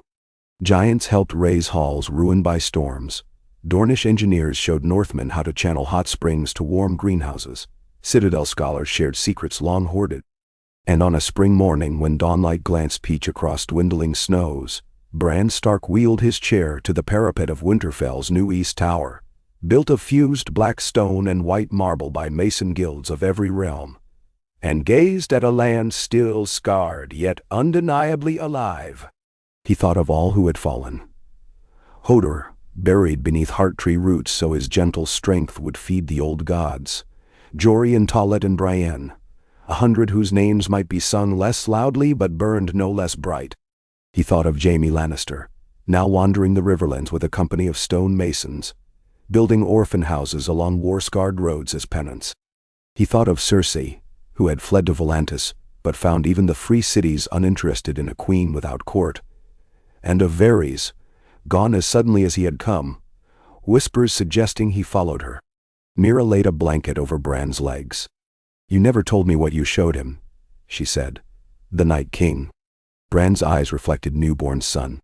"Just a memory of warmth," he answered. "Enough to make him pause. Even the dead have ghosts." He breathed deep northern air, smelling pine resin and the promise of green shoots. "We all do." Below, in the yard, children sparred with blunted obsidian blades. Robb led them, half-grown, laughing as he corrected a footwork error by little Aegon Targaryen, whose cheeks flushed in stubborn pride. Lyanna and Elia sat upon the stone steps watching, their shawls bright with martell oranges and stark grays woven together. Across continents, sailors would soon sight strange shapes in eastern skies, wings luminous as bronze, vast as galleys, dragons hatched at last in distant Valyria's smoking ruins. But that was another story, Bran thought. One for a time when men and women, united and tempered by what they had survived, stood ready not with fear but with welcome. Fire, after all, could warm as well as burn, and ice could preserve what mattered. The realm would heal slowly, imperfectly, forever wrestling with its own nature. Yet in that moment, among the gentle hush of melting snow and children's laughter, Bran felt the tapestry of the world whole. Threads frayed, colors mismatched, patterns altered. Still, it held. And through the quiet he sensed the weirwood's sigh content, as though a tale older than any singer had found a pause, if not an ending. He closed his eyes, let the sun brush his face, and whispered a prayer that was equal parts thanks and promise. Whatever storms rose next, they would be met together. The song of ice and fire, no longer a dirge but the steady heartbeat of a world reborn. Warm western winds swept over the arbor, carrying perfumes of salt and budding grapes toward far coasts, where they mingled with harsher smells of pitch and iron. 2 years had passed since the fall of the Night King, yet time in Westeros had begun to stretch toward the future, instead of folding back upon old feuds. Even so, nothing stayed still for long in a land hammered by prophecy. Rumors, like embers caught on updrafts, blew from port to port. Ships seen fleeing the smoking sea with shadows circling their masts, braziers flaring green in Volantis, sellswords in Qohor claiming a queen without a crown gathered dragons to her banners, somewhere east of mantle-cracked Valyria. And always the frightened whisper at Story's tail. 3 heads, some said, others 4, for every sighting numbered the beasts anew. Rhaegar Targaryen stood at the prow of his flagship Dawn's memory and stared toward the sunrise, silver-gold hair dancing in sea spray. Behind him, the fleet bound for Old Town split the waves in a disciplined crescent, Tyrell warhulks laden with Reach grain, Lannister escorts bristling with scorpion bolts tipped in fresh Valyrian steel, and slim Dornish Dromons whose deckhands sang low ballads to keep fear at bay. The convocation in Old Town would open the realm's next chapter. A conclave of archmaesters to bless the Pact of the Dawn Reborn, invest the Free Folk ambassador, and, if rumor proved true, debate whether dragons in the East posed promise or peril. He had come to guide, but also to listen. Below decks, Elia warmed her hands above a brazier. Slight still after winters too long in drafty halls. Aegon perched on a stool beside her, polishing the new obsidian pommel of his practice sword. The boy no longer asked why his father sailed so often. He carried duty like a badge now, though at night he still crept into the royal cabin to whisper that he would rather chase wolves with Cousin Rob than sit quiet in a sept full of graybeards. Rhaegar tousled the boy's dark hair when he returned from watch and spoke of constellations. Elia's smile grew easier each time her son's laughter reached her. Off the starboard bow, a cluster of gulls wheeled above something white, adrift on the waves. Lookouts leaned. The object rose and dipped. A timber notched with glyphs in Valyrian runes scorched by fire. When mariners hauled it aboard, they found half a hull plank from some distant wreck, edges melted as if by dragon flame. Singed into its underside, where tar once sealed joints, a message in painted glyphs endured. Vivagar reborns. No maester among them could rule whether the wording came from jest or delirium, but the omen settled like frost across every deck. By twilight, Rhaegar ordered lanterns shielded and sails reefed. Sea mist thickened. The fleet hugged a course close enough for lanterns on each prow to blink reassurance. At midwatch the crow's nest cried alarm. A shadow, broad as a castle's curtain wall, rippled beneath wave crests off the larboard side. Oarsmen froze, even the wind seemed to hush. A moment later, the sea lifted in a huge spiraling dome, and something vast roared, exhaling steam-tinged green. Scorpion crews swarmed weapons, but Rhaegar's command cracked through the night. Hold. And hold they did, as from the spindrift emerged not a dragon but a whale scarred by old burns, surfacing to breathe before sinking again into blackness. Yet every man who heard that roar swore there had been fire in the exhalation, and knew next day the flagship's sails sagged under tension of rumor. When at last the high tower lantern shimmered on the horizon, Rhaegar found himself grateful for mundane politics that awaited him. In the belly of the fortress city, Ned Stark already convened councils among maesters and free folk elders. The Lord of Winterfell, clad in grey wool trimmed with white fox, had ridden south across newly grown meadows, where green shot up through the last shreds of snow rot. He brought Robb and Sansa and a retinue that included giants and spearwives, the sight of which made small folk gape from hedgerows all along the Rose Road. Old Town's wide harbor couldn't recall the last time a giant's toenails clacked across its quay. One politely bowed to each dockmaster before stooping beneath a gate arch too low by half. Inside the throne room turned assembly hall, stone benches had been removed to accommodate a raised dais, ringed by a half-circle of 7 thrones, symbolizing the realms: lion, stag, sun, rose, falcon, trout, and wolf, interspersed with free folk runes. At center, carved of weirwood and black basalt, rested a simple chair lacking decorations. Rhaegar found it waiting for him, the phoenix seat, offered anew with every season to whichever voice consensus deemed fit. The conclave opened with mixed fanfare. Archmaesters argued precedents of learning. Lords of lesser houses demanded trade concessions. Tywin tallied expenses in a ledger so massive its gilded clasp gleamed like a trap about to snap on any who asked for coin without account. Yet beneath all formalities throbbed a single question: were the dragons of the East threat or salvation? No ravens had returned from scouting expeditions after the first sightings. Volunteers from House Velaryon vanished near Cape Wrath. Braavosi couriers claimed a red priestess in Volantis had anointed a storm-born queen who would cross the sea with flame beyond imagining. Westeros, healing but still tender, quaked at such prospects. On the conclave's 10th day, as sun bled orange across the whispering sound, a battered Qohori cog limped into Old Town. Its captain, lashes caked in salt pus, begged audience and spilled his tale in broken Westerosi. Strange towers of obsidian, rising from Valyria's smoking islands, flights of scaled beasts shepherded by a pale girl with hair like moonlight, and priests in red cloaks branding slaves with sigils of the comet. The council chamber murmured. Wine cups paused mid-air. Rhaegar looked to Ned. Ned's eyes were flint, but not unkind. If dragons live, we must send envoys, not armies. Tywin tapped Quill. Envoys burn as quickly as banners, he said. Better to ready defenses before preaching trust. Oberyn, lounging with Dornish grace, laughed softly. Steel walls seldom stop wings. Seduction of alliances works better. Perhaps a marriage, dragons like silver, I'm told. Aelia's mouth tightened. She alone recalled what fire could do within stone corridors. The conclave broke at midnight, unresolved. In the candlelit garden that crowned the Hightower's inner keep, Rhaegar walked beneath moon-white jasmine vines in silent council with Ned. Between them, memory of winter and friendship of swords, forged in easy candor. I fought once to preserve my house, Rhaegar said, voice quiet. Now I fear I must risk it for peace again. Ned shook his head. Peace cannot hinge on your line alone. We have made the realm a wheel of many spokes. Let it balance. Rhaegar smiled. And if a dragon sets that wheel ablaze, then we quench flames together, Ned replied.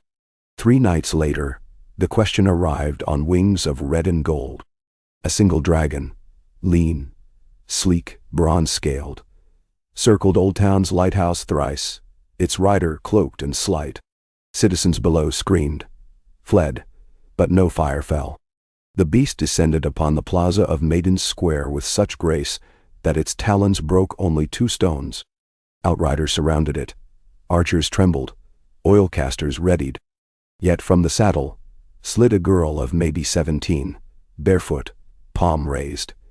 Daenerys of House Targaryen by some accounts, Stormborn Queen by others, though no herald announced her. She carried no sword. Only a broken chain dangled from her wrist. 3 black iron links melted at ends. She asked to see her brother, Rhaegar. Reunion unfolded beneath the shadow of her dragon. Rhaegar approached on foot, helm in hand, and Daenerys studied his lined, weary face with eyes wide as sunrise. She had been told he died at the Trident. Tales reached Slaver's Bay years later of his resurrection by Winter's grace. He had dreamed of her birth but missed her first steps.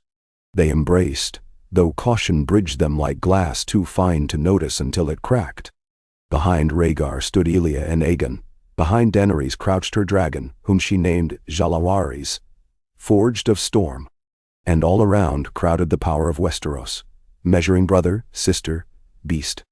That first parley happened beneath the jasmines where Rhaegar and Ned had only recently strolled. Daenerys spoke of liberation across the narrow sea.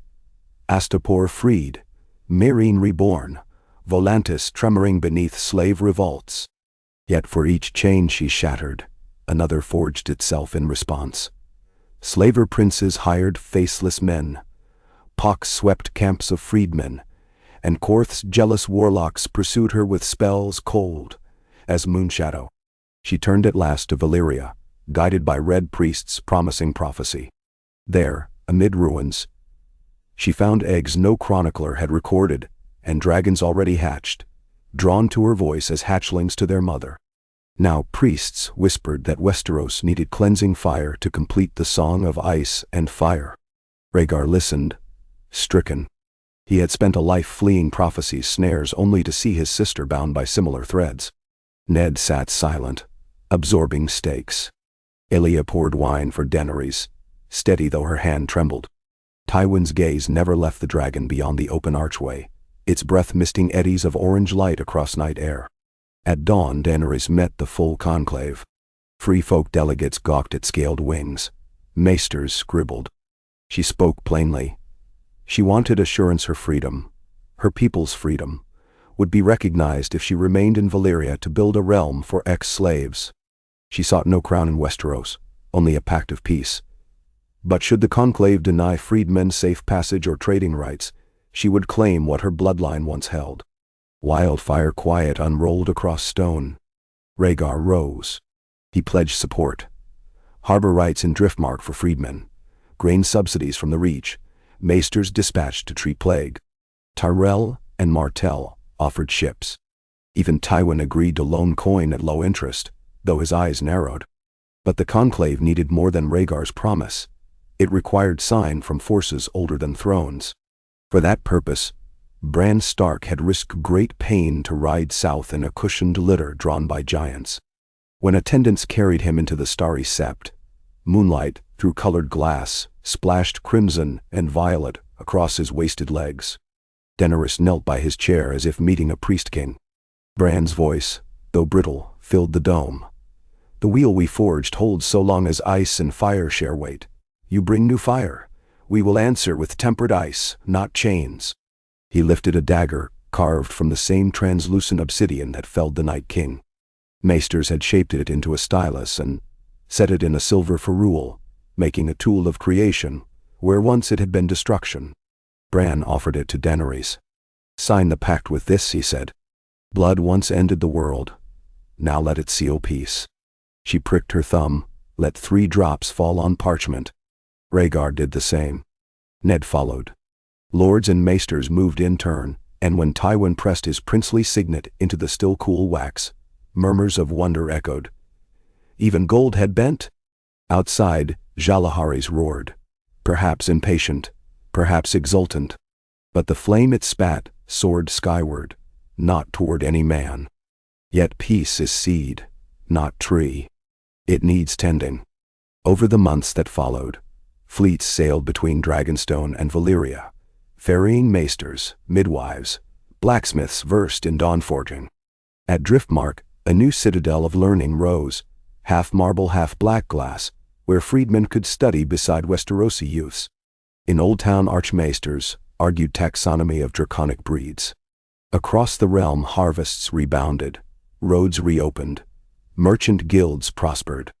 Children who once went to sleep, fearing whites, now played at being giants and dragon riders. The age of dread seemed to pass into tale. But not every heart converted. In shadowed kitchens of Casterly Rock, Kevin Lannister conversed with a cloaked figure whose accent tasted of narrow sea spray. Gold still feared flame, and Tywin's capitulation whispered of unnatural sway. "The East will never stay East," the stranger intoned. "When dragons breed, their territory grows." Coins changed hands. Below-deck holds of Lyseni galleys filled with scorpion parts forged so light, they floated on water, tipped with venom drawn from pale spiders of Ashai. In Stepstone coves, sell sails sharpened by years of slave war signed contracts, promising to harry any ship out of Valyria. And in Volantis,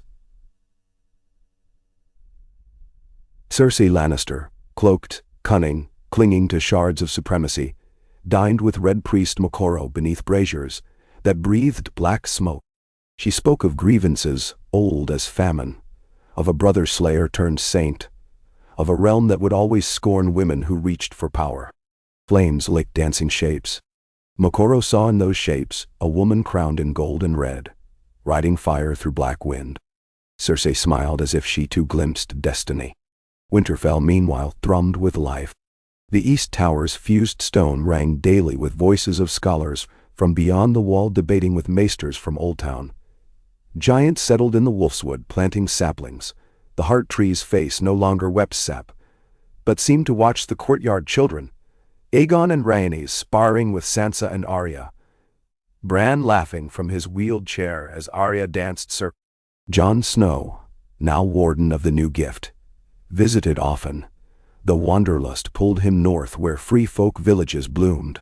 There he and Tormund brokered accords letting giants graze meadows once close to wild herds. Ghost trotted at his side, muzzle graying, still fierce. One night, as aurora curtains rippled overhead painting snowfields neon green, Jon found Bran alone beneath the heart tree. "You're restless," Jon said. Bran's blind eyes almost twinkled. "Peace reveals new roads we never saw." "Towards what?" "Towards what? Towards whatever lies beyond the maps."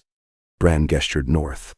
"I keep seeing a tower of obsidian standing at world's edge, older than the first men. I think the children built it to watch the sky. I think we should find it."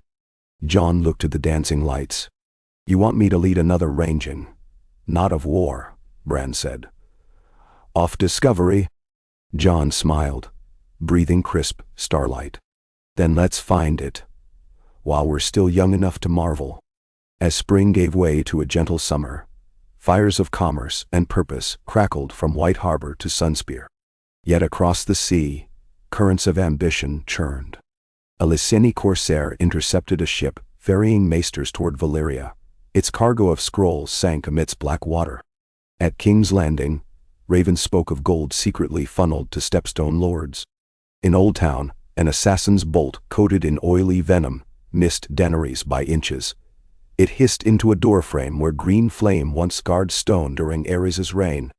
Rhaegar tightened guard, but he sensed old hatred stirring like embers kick. He summoned council at Harrenhal, that ruin whose stones still echoed with songs of prophecy and dance.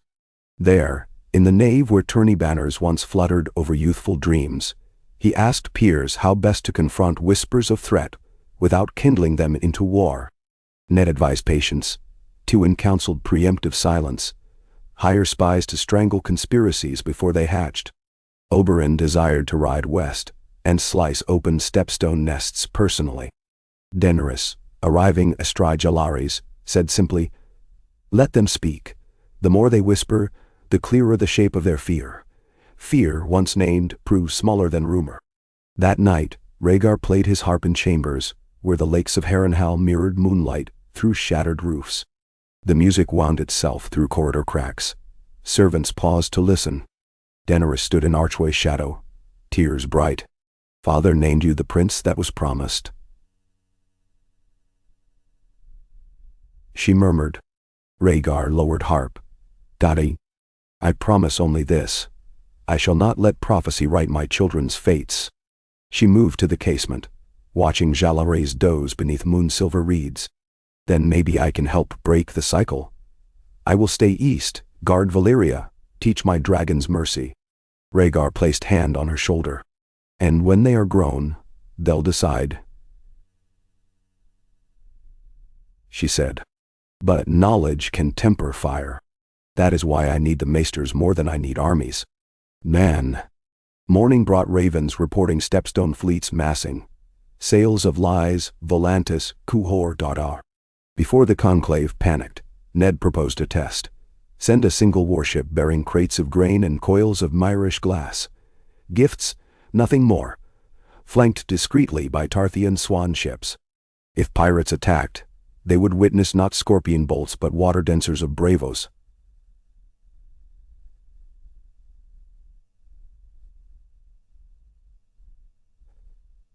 Hired to prank masts and cut anchor ropes. Humiliation, not slaughter, might quell bloodlust. Rhaegar agreed. Tywin scoffed but sealed funds. Oberyn rolled eyes yet wagered a cask of summer wine on the scheme's success. The ship sailed under a dove flag. Days later, Stepstone corsairs darted from fog, fired grappling hooks, clambered aboard, and found themselves encircled by masked bravosi who danced between sword points, slicing belts, severing mast ropes, dropping sails in heaps. The pirates retreated disarmed, afloat on barrels of spilled grain, forced to paddle ashore. Word spread across ports that Westeros fought insults with jokes and left attackers breathing. Many captains balked. Sell sails drifted away seeking easier coin. Where fear might have sharpened blades, laughter dulled them. Back at Winterfell, summer thundered in festivals of stone and song. The new gift held its first harvest fair. Giants competed in log-tossing. Dornish jugglers passed flaming brands with free folk children. Lyanna hosted archery tournaments where Lady Brienne of Torrhen's Square bested even Ygritte, who swore she slipped because giant pupils distracted her. Robb and Aegon forged a pact to patrol northern coasts in sister ships they named Grey Wind and Storm Rose.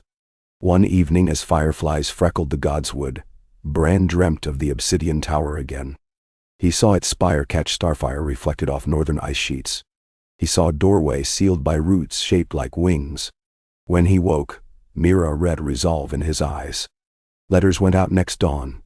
To Jon at Hardhome, to Val and Tormund, to Rhaegar at King's Landing. He asked for a ranging of knowledge, not armies, and offered prophecy's last uncharted line. Beyond that tower, in swirling lights, lay secrets of dawn long before dragons and others, perhaps keys to ensure cycles of night never returned. Preparations consumed the realm's quiet optimism. Dawn-forged tools, ropes woven of flax and weirwood fibers, glass globes for starlight measurement, all piled at Eastwatch. Giants volunteered as living cranes. Free folk guides mapped hidden passes. Maester Samwell Tarly arrived with tomes heavier than his pack mules. Valyria sent a delegation of freed scholars, former scribes to slavers, who yearned to chronicle wonders never described to chains. Jon rode south to Winterfell for farewell feast. He found Arya with Gendry on ramparts, arguing which sword stroke felled White's best. He clasped her forearm and whispered thanks for stubborn spirit. He and Sansa walked gardens until moonrise, speaking of children and songs, and whether the world might yet become boring. "Would you want it boring?" Jon asked. Sansa smiled thoughtfully. "Maybe just long enough for stories to grow gentle." He kissed her brow. At parting, Bran pressed into Jon's palm the dragonglass shard that once slew the Night King. Its cracks had healed by some alchemy of time and reverence. "Carry this," Bran said. "Not for war, but for reminder. Night ends." Jon tucked it above his heart. The ranging set forth upon an autumn dawn crimson as rowan berries. Wolves howled, banners snapped. Beyond the wall valleys rolled in ochre and smoke purple. Herds of shaggy elk thundered, and snow hares left silver trails. Atop a ridge Jon paused to look back. Winterfell a hearthglow on horizon. Dragons of Valyria dots in southern sky. The world he knew already memory. Ghost brushed against his leg, impatient. Jon breathed crisp air and urged his horse onward. From the south coast, whence the first slavers once set sail, Daenerys watched their silhouettes vanish behind glacial haze. She had come to bid Bran farewell, riding Jalaris above Eastwatch's curtain wall. As the ranging disappeared, she whispered to her dragon a vow, to tend the fires of free Valyria so that when her brother and Bran returned, they would find east and north both guardians of the same dawn. Behind her, the sea sparkled with 1,000 ships, some bearing grain, others knowledge, all cutting wakes that formed a spider's weave across the world. Peace. She understood then, was not stillness. It was motion in concert, threads crossing without breaking. Above, a shooting star stitched the sky, bright and silent. She smiled, trusting it was not omen of war, but of wonder waiting in dark spaces yet unmet. Cersei, peering from a Volentine terrace, saw that same star, and clenched her goblet until red wine spilled like blood across marble. Prophecy could be tempered, yes, but some believed only fire could forge. The tide of history rolled on, quiet in one shire, storm in another. Yet as giants heaved sails, dragons circled walled cities rather than raised them, and wolves trod hardpan northward on roads of new design. The lay of ice and fire slowly reframed itself into a hymn of possibility. And far beyond mortal ears, the weirwoods whispered agreement. Leaves rustling in dialects older than wind. The wheel turns, but this time it may find new spokes. In halls of Valyria where molten rivers glowed beneath black glass bridges, Daenerys strolled among hatchling dragons, teaching them to perch upon stone cradles shaped by maesters' chisels. Each beast crooned, none older than the wounds they were born from. She studied their curious eyes and wondered, would they one day carry healers instead of warlords? Could flame cauterize old scars without opening new ones? Out across the sea, a boy raised under winter stars sought a tower of obsidian to ask similar questions of light. Somewhere in the labyrinth of history yet to be written, their answers waited, perched perhaps like a dragon upon a lonely spire of ice, wings folded, patient, prepared at last to greet a dawn neither wholly frozen nor aflame. Ah, Kai. Indeed. A hush fell over the world in the lingering warmth of late summer, as the ranging pressed deeper into uncharted wilds, leaving the armor-gilded safety of the new gift behind, for valleys that had never known a human road. Jon Snow rode at the head of a diverse column, giants striding like mobile ramparts, free folk on shaggy ponies, maesters atop patient mules, and a scattering of southern knights whose curiosity had conquered courtly caution. Overhead, the aurora flickered, even by day, a pale ribbon that shimmered according to some unseen pulse, buried in the marrow of the earth. The sight pricked every traveler with a sense of walking inside a half-remembered dream. Bran Stark occupied a wheeled sledge of supple birch, blankets tucked to his waist, eyes gone distant whenever the party paused. He seldom spoke, but gestured to Hodor, whose enormous kindness remained the same even after restless nights, in which Bran's mooters wove through tents like wandering spirits. It was said the three-eyed boy slept less than the ravens that circled their campfires, those black guardians always ready to carry his mind where his body could not go. The first true omen arrived 4 days north of the shivering forest. A spire of ice rose from an otherwise flat expanse, smooth as blown glass, hollow as a horn. Within, trapped like a flying gemstone, glimmered the skeleton of what could only have been a child of the forest. Delicate ribs, elongated skull, its tiny hands clasped around a carved seed pod of weirwood. The structure hummed with a resonance felt in teeth. Samwell Tarly, breath fogging his spectacles, recorded every inch of the find, Quill scratching frantic hieroglyphs, even as Jon's brow furrowed at the faint keening he imagined in the wind. That night, the hum gained voice. Bran warged an owl and perched upon the spire, pressing feathery breast to frozen glass. His thoughts dove inward until time buckled, and through the centuries he heard the child's heartbeat, slow, until it synchronized with the pulse of the aurora. From that moment, Bran understood the tower they sought. Some older cousin to this crystalline tomb did not merely watch the sky, it tuned the very fabric of dawn to the life beneath. If such a device could be reawakened, the patterns of season and storm might bend away from endless winter forever. So they traveled faster, spurred by purpose. The land itself seemed to shift in sympathy. Taiga thinned into rolling tundra bursting with red moss and fragile star-shaped blooms.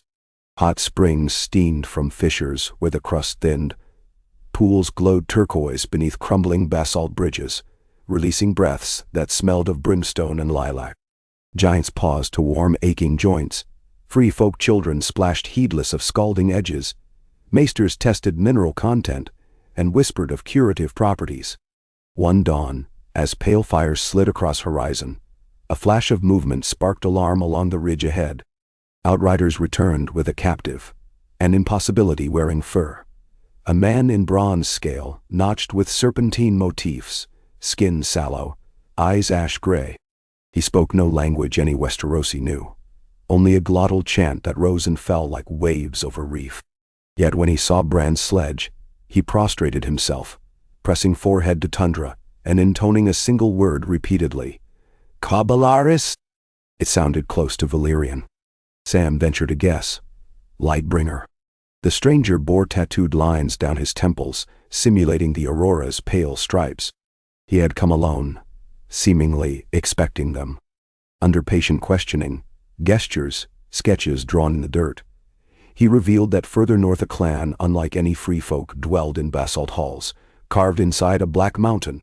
They guarded a sky needle that could call the ghost lights down like rain.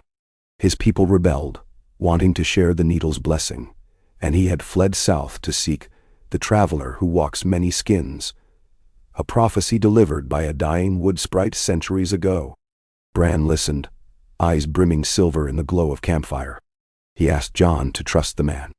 They set him free, and he promptly strode ahead barefoot, leading their caravan across a plain where mist clung so low it seemed the earth exhaled sadness. At the heart of that plain they found bones, mammoth tusks gnawed to chalk, eggshells of some titanic bird shattered like pottery, and, worst, splintered fragments of steel festooned with Night's Watch sigils, so weather-worn even the crow could not claim them. Some other ranging, lost to time, had perished here. The wind moaned through torn horn plates, and the column traveled in silence for fear of waking ghosts. 3 days beyond the Bone Plain came the first glimpse of basalt cliffs, rising sheer out of a valley veined with glaciers. Sunlight washed across their flanks, turning rock oily blue. Just visible at the summit, half shrouded by scudding clouds, stood the tower Bran had dreamed, obsidian shot through with streaks of milky quartz, a needle stabbing heavens that bled living ribbons of light. The stranger fell to his knees when it appeared, beating chest and sobbing. "Calvaris," he murmured. The word quivered with awe and terror. Both. The approach proved treacherous. Switchback trails carved by unknown hands wound upward between overhanging ledges, where icicles hung like guillotines. At each bend stone carvings peered from the cliff.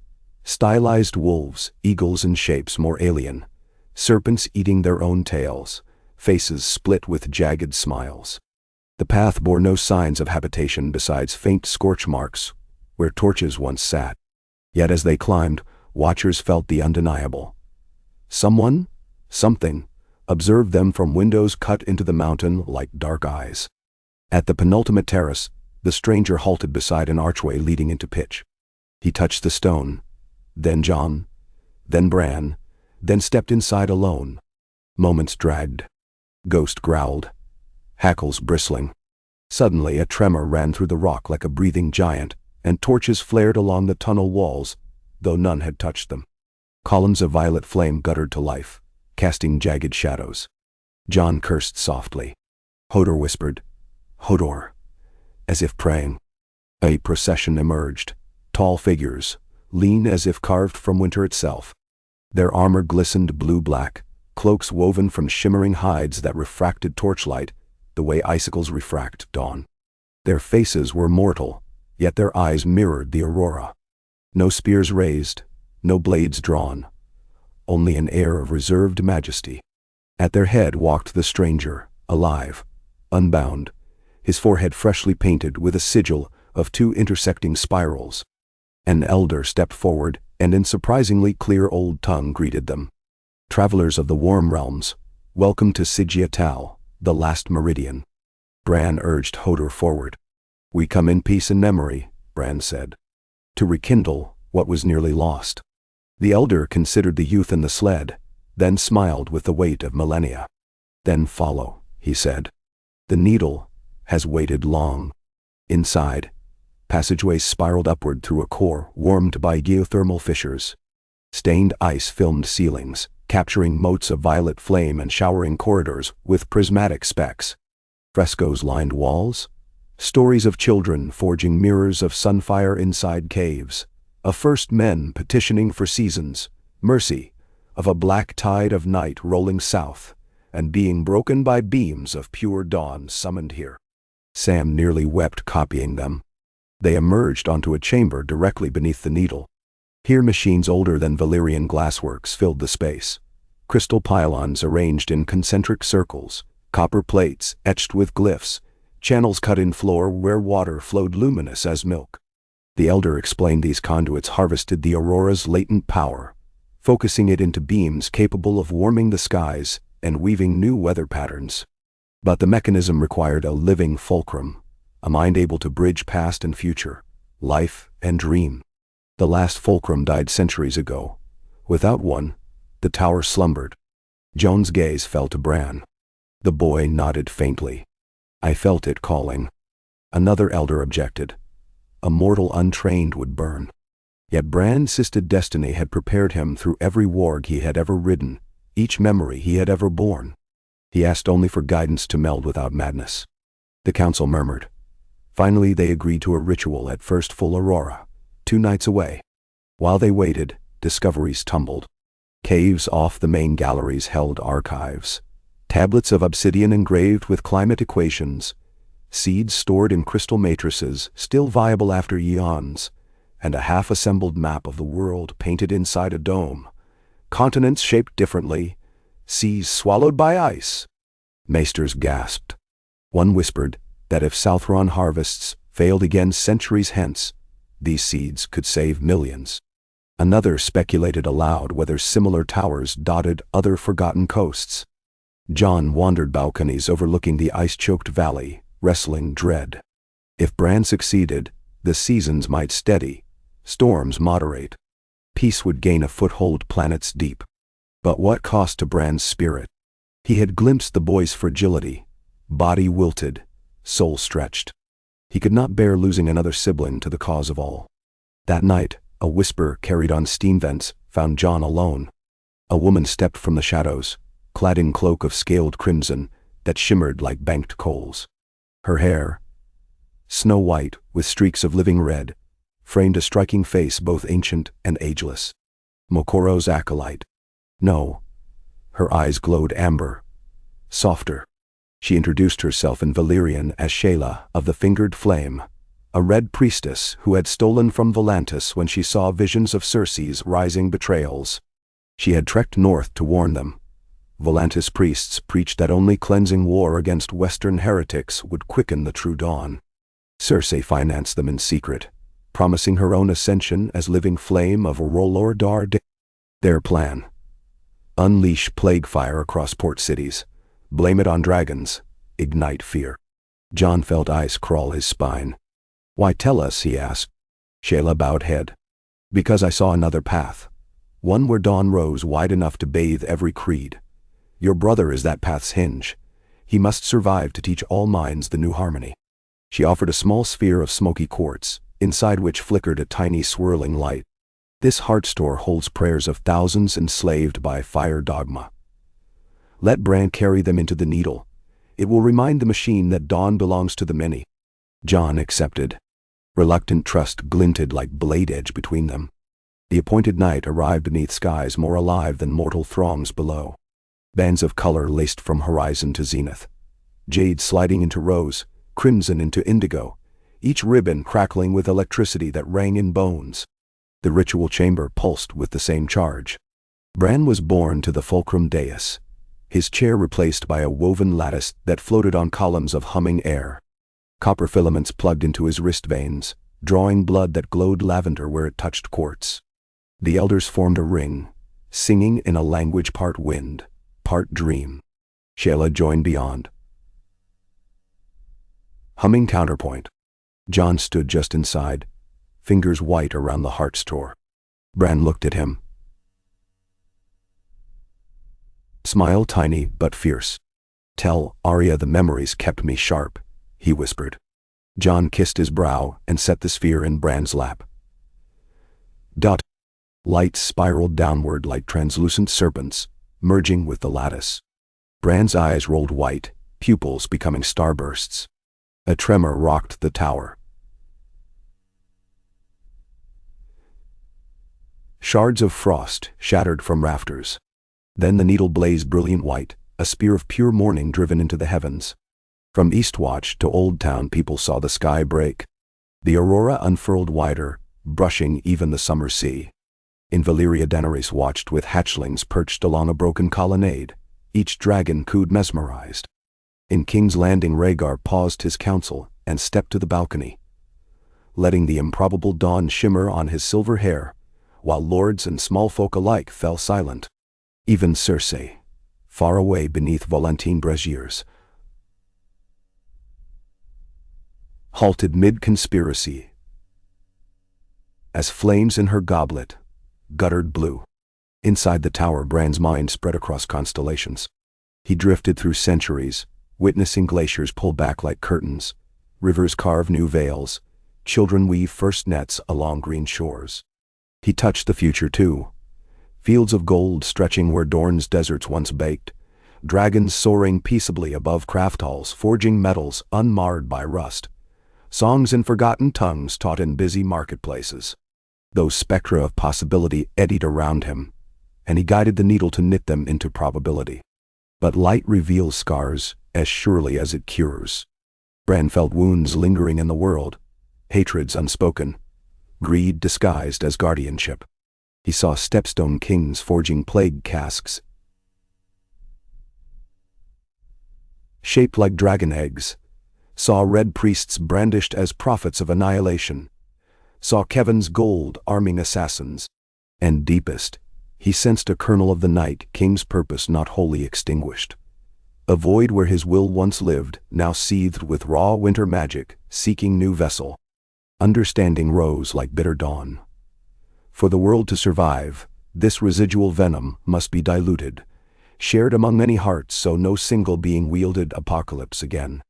Bran opened channels inside the needle, releasing threads of energy to ride sunbeams across the globe, seeding subtle weavings that would knit into dreams, nudging the waking toward empathy. Such dispersal cost him pieces of his own memory. He gave willingly. On the chamber floor, Jon watched Bran's hair lift in invisible wind, streaks of silver forming at temples. Shayla cried soft tears, recognizing sacrifice. The elders chanted louder. Crystals along the walls cracked, shedding prisms that floated like snow.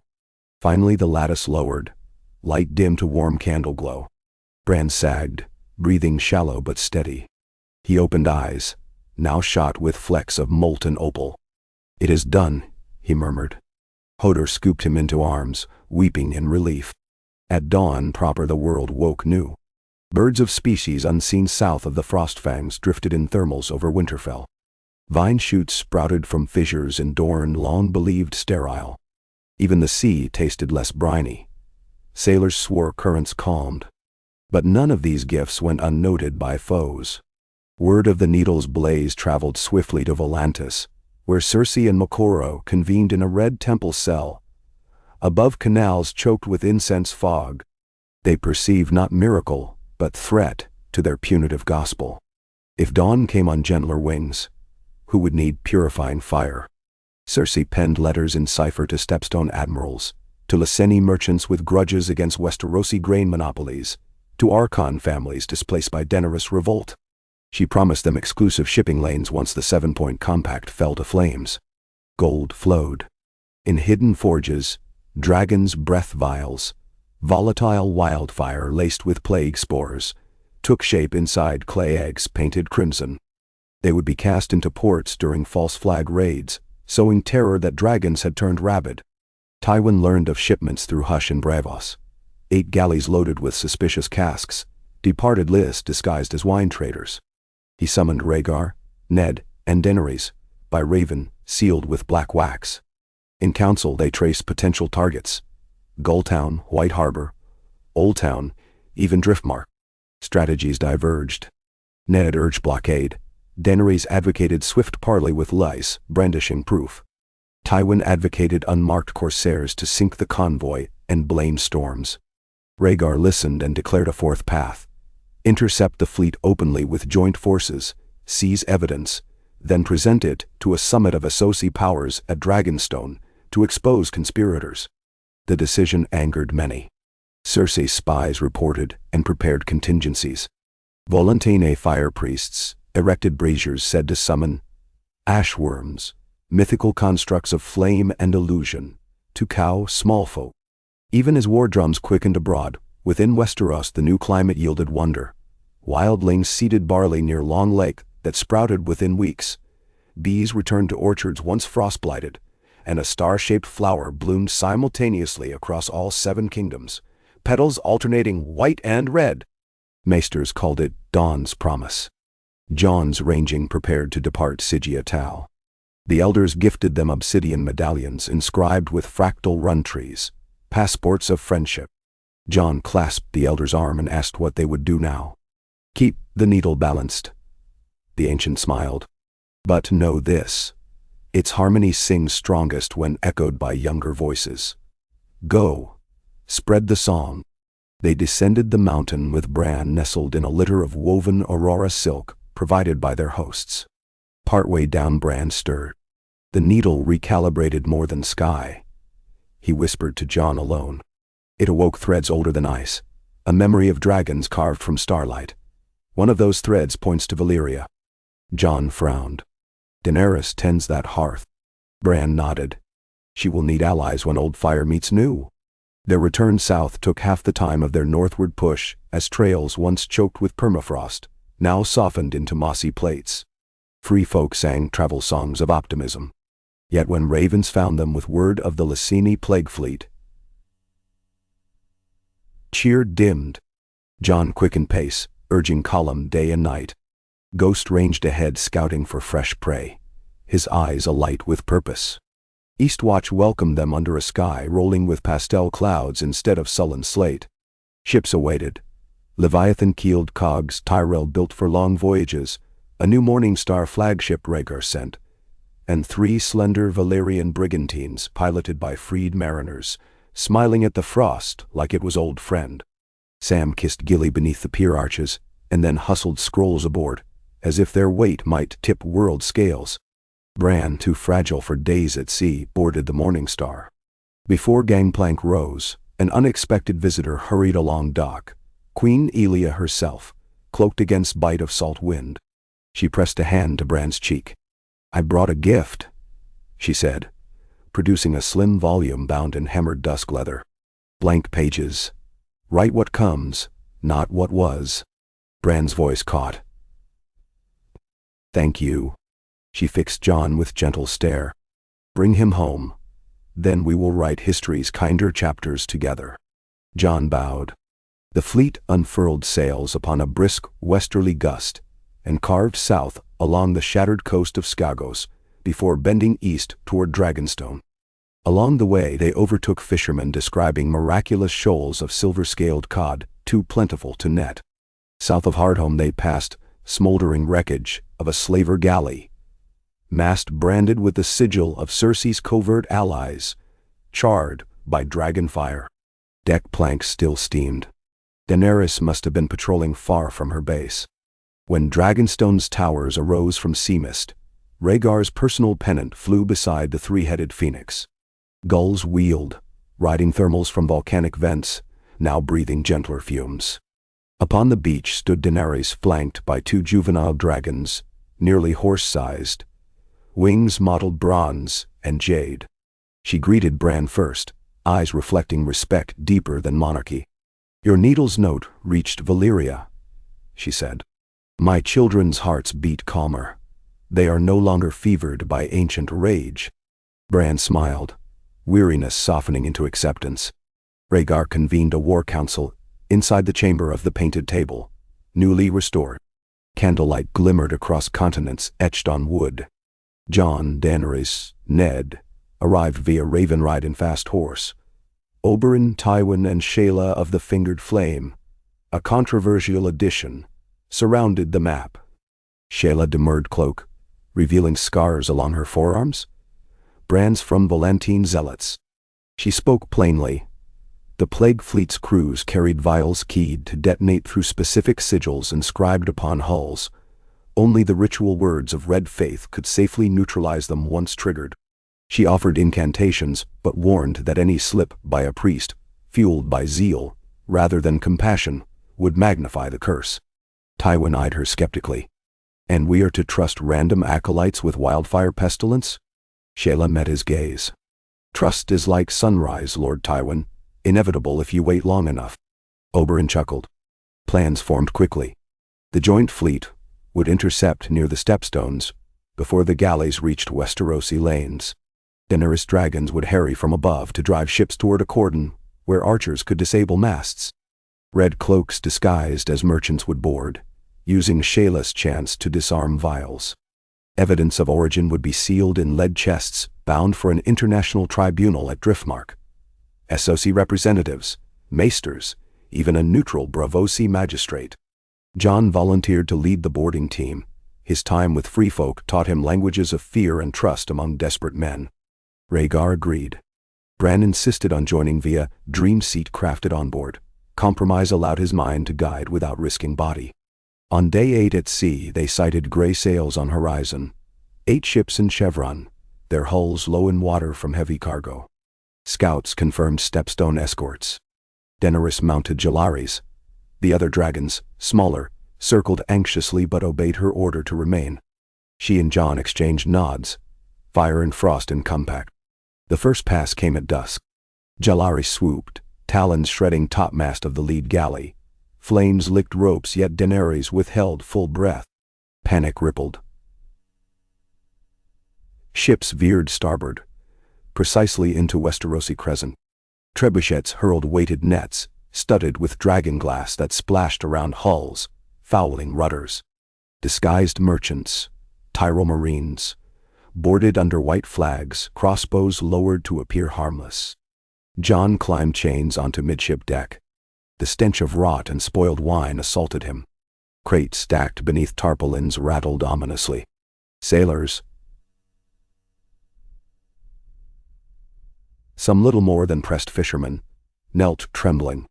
Among them stood hard-eyed Lyseni officers drawing blades. Jon leveled his. "Lay down weapons, your lives bought with truth," he said. A few surrendered, one lunged. Longclaw's dawn-forged edge spoke final sentence. Below deck, Shayla guided pairs of red priests, those who had renounced Mokoror, to the hold. They discovered amphorae stamped with Cersei's personal sigil cunningly altered, a lion head crowned in flame.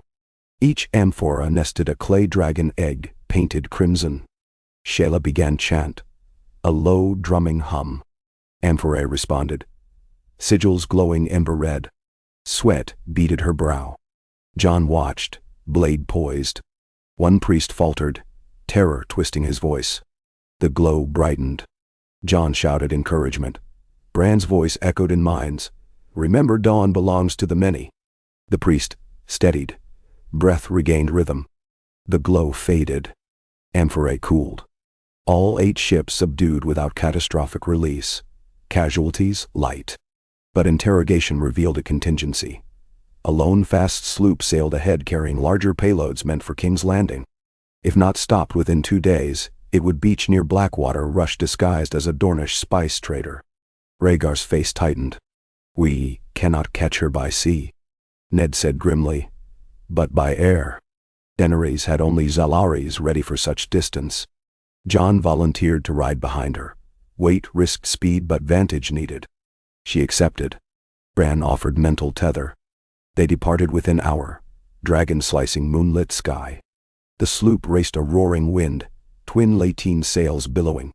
Its crew jumped to see silhouette overhead, a gout of dragonfire scorched aft deck, igniting nothing vital.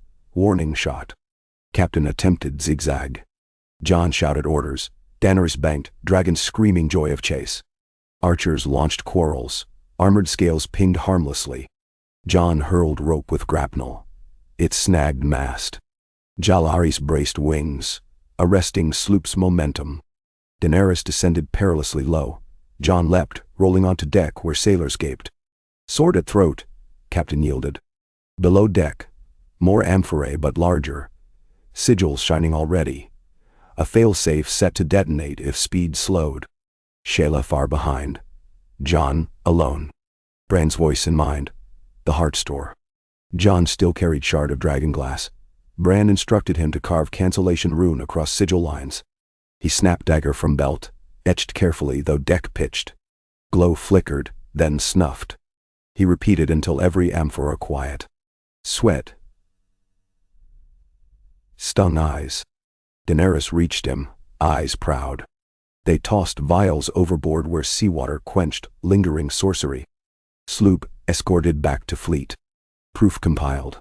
Tribunal at Driftmark convened weeks later beneath neutral banners. Essoci powers red-faced as evidence laid bare collusion. Cersei, unmasked, was nowhere but rumors placed her sailing for Asshai. Mokorro declared a schism in red faith, accusing heresy. Zealots splintered. In the wake, Westeros and Valyria signed the Dawn Accords, pact banning plague fire, establishing joint sky sentinel outposts, miniature needles, along major trade routes, and granting the free folk recognized stewardship of the Northern Lights with right to veto over sky-piercing constructions. Bran presided by proxy, voice projecting through ravens perched upon Driftmark's parapets. He spoke quietly of balance, reminding lords that new climate was no gift of gods to exploit, but a covenant of care. His words settled into hearts like warm embers. As autumn drifted in, Jon returned Bran to Winterfell. Harvest bonfires blazed across horizon. Robb embraced him. Arya pelted him with crabapples. Sansa presented new tapestries depicting the aurora above Needle Tower. Bran, hair now streaked half-silver, accepted a wheeled throne built of dawn-forged steel, light yet strong. He wheeled himself beneath Hearttree and exhaled. Night later, he beckoned Jon and Daenerys, who stayed to observe northern celebrations, to God's wood. I gave the world part of me, Bran said. In return I felt its song. You two are threads still tuning. What will you weave? Jon glanced at Daenerys. A thing fragile and bright. Peace that travels on dragon wings and wolf paws both,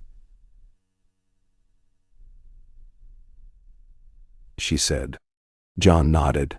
And stories that teach children fire can cook meals, not just burn foes. Bran chuckled soft. Good. The wheel does turn, but we choose its direction. Leaves whispered overhead. Distant horns announced Feast of Dawn's promise. Dishes from every kingdom. Mead sweet as possibilities. Giants' laughter joined Dornish reel. Dragons circled high.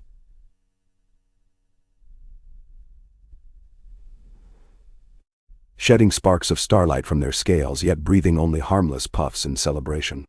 North of the wall, the needle beamed a faint, steady halo, constant as a heartbeat. In Valyria, freedfolk raised pillars of marble shot with glass, inscribing names of every soul lost to chains. In Braavos, a new college taught both Waterdens and Valyrian letters, funded by joint Westerosi-Valyrian grant. In Volantis,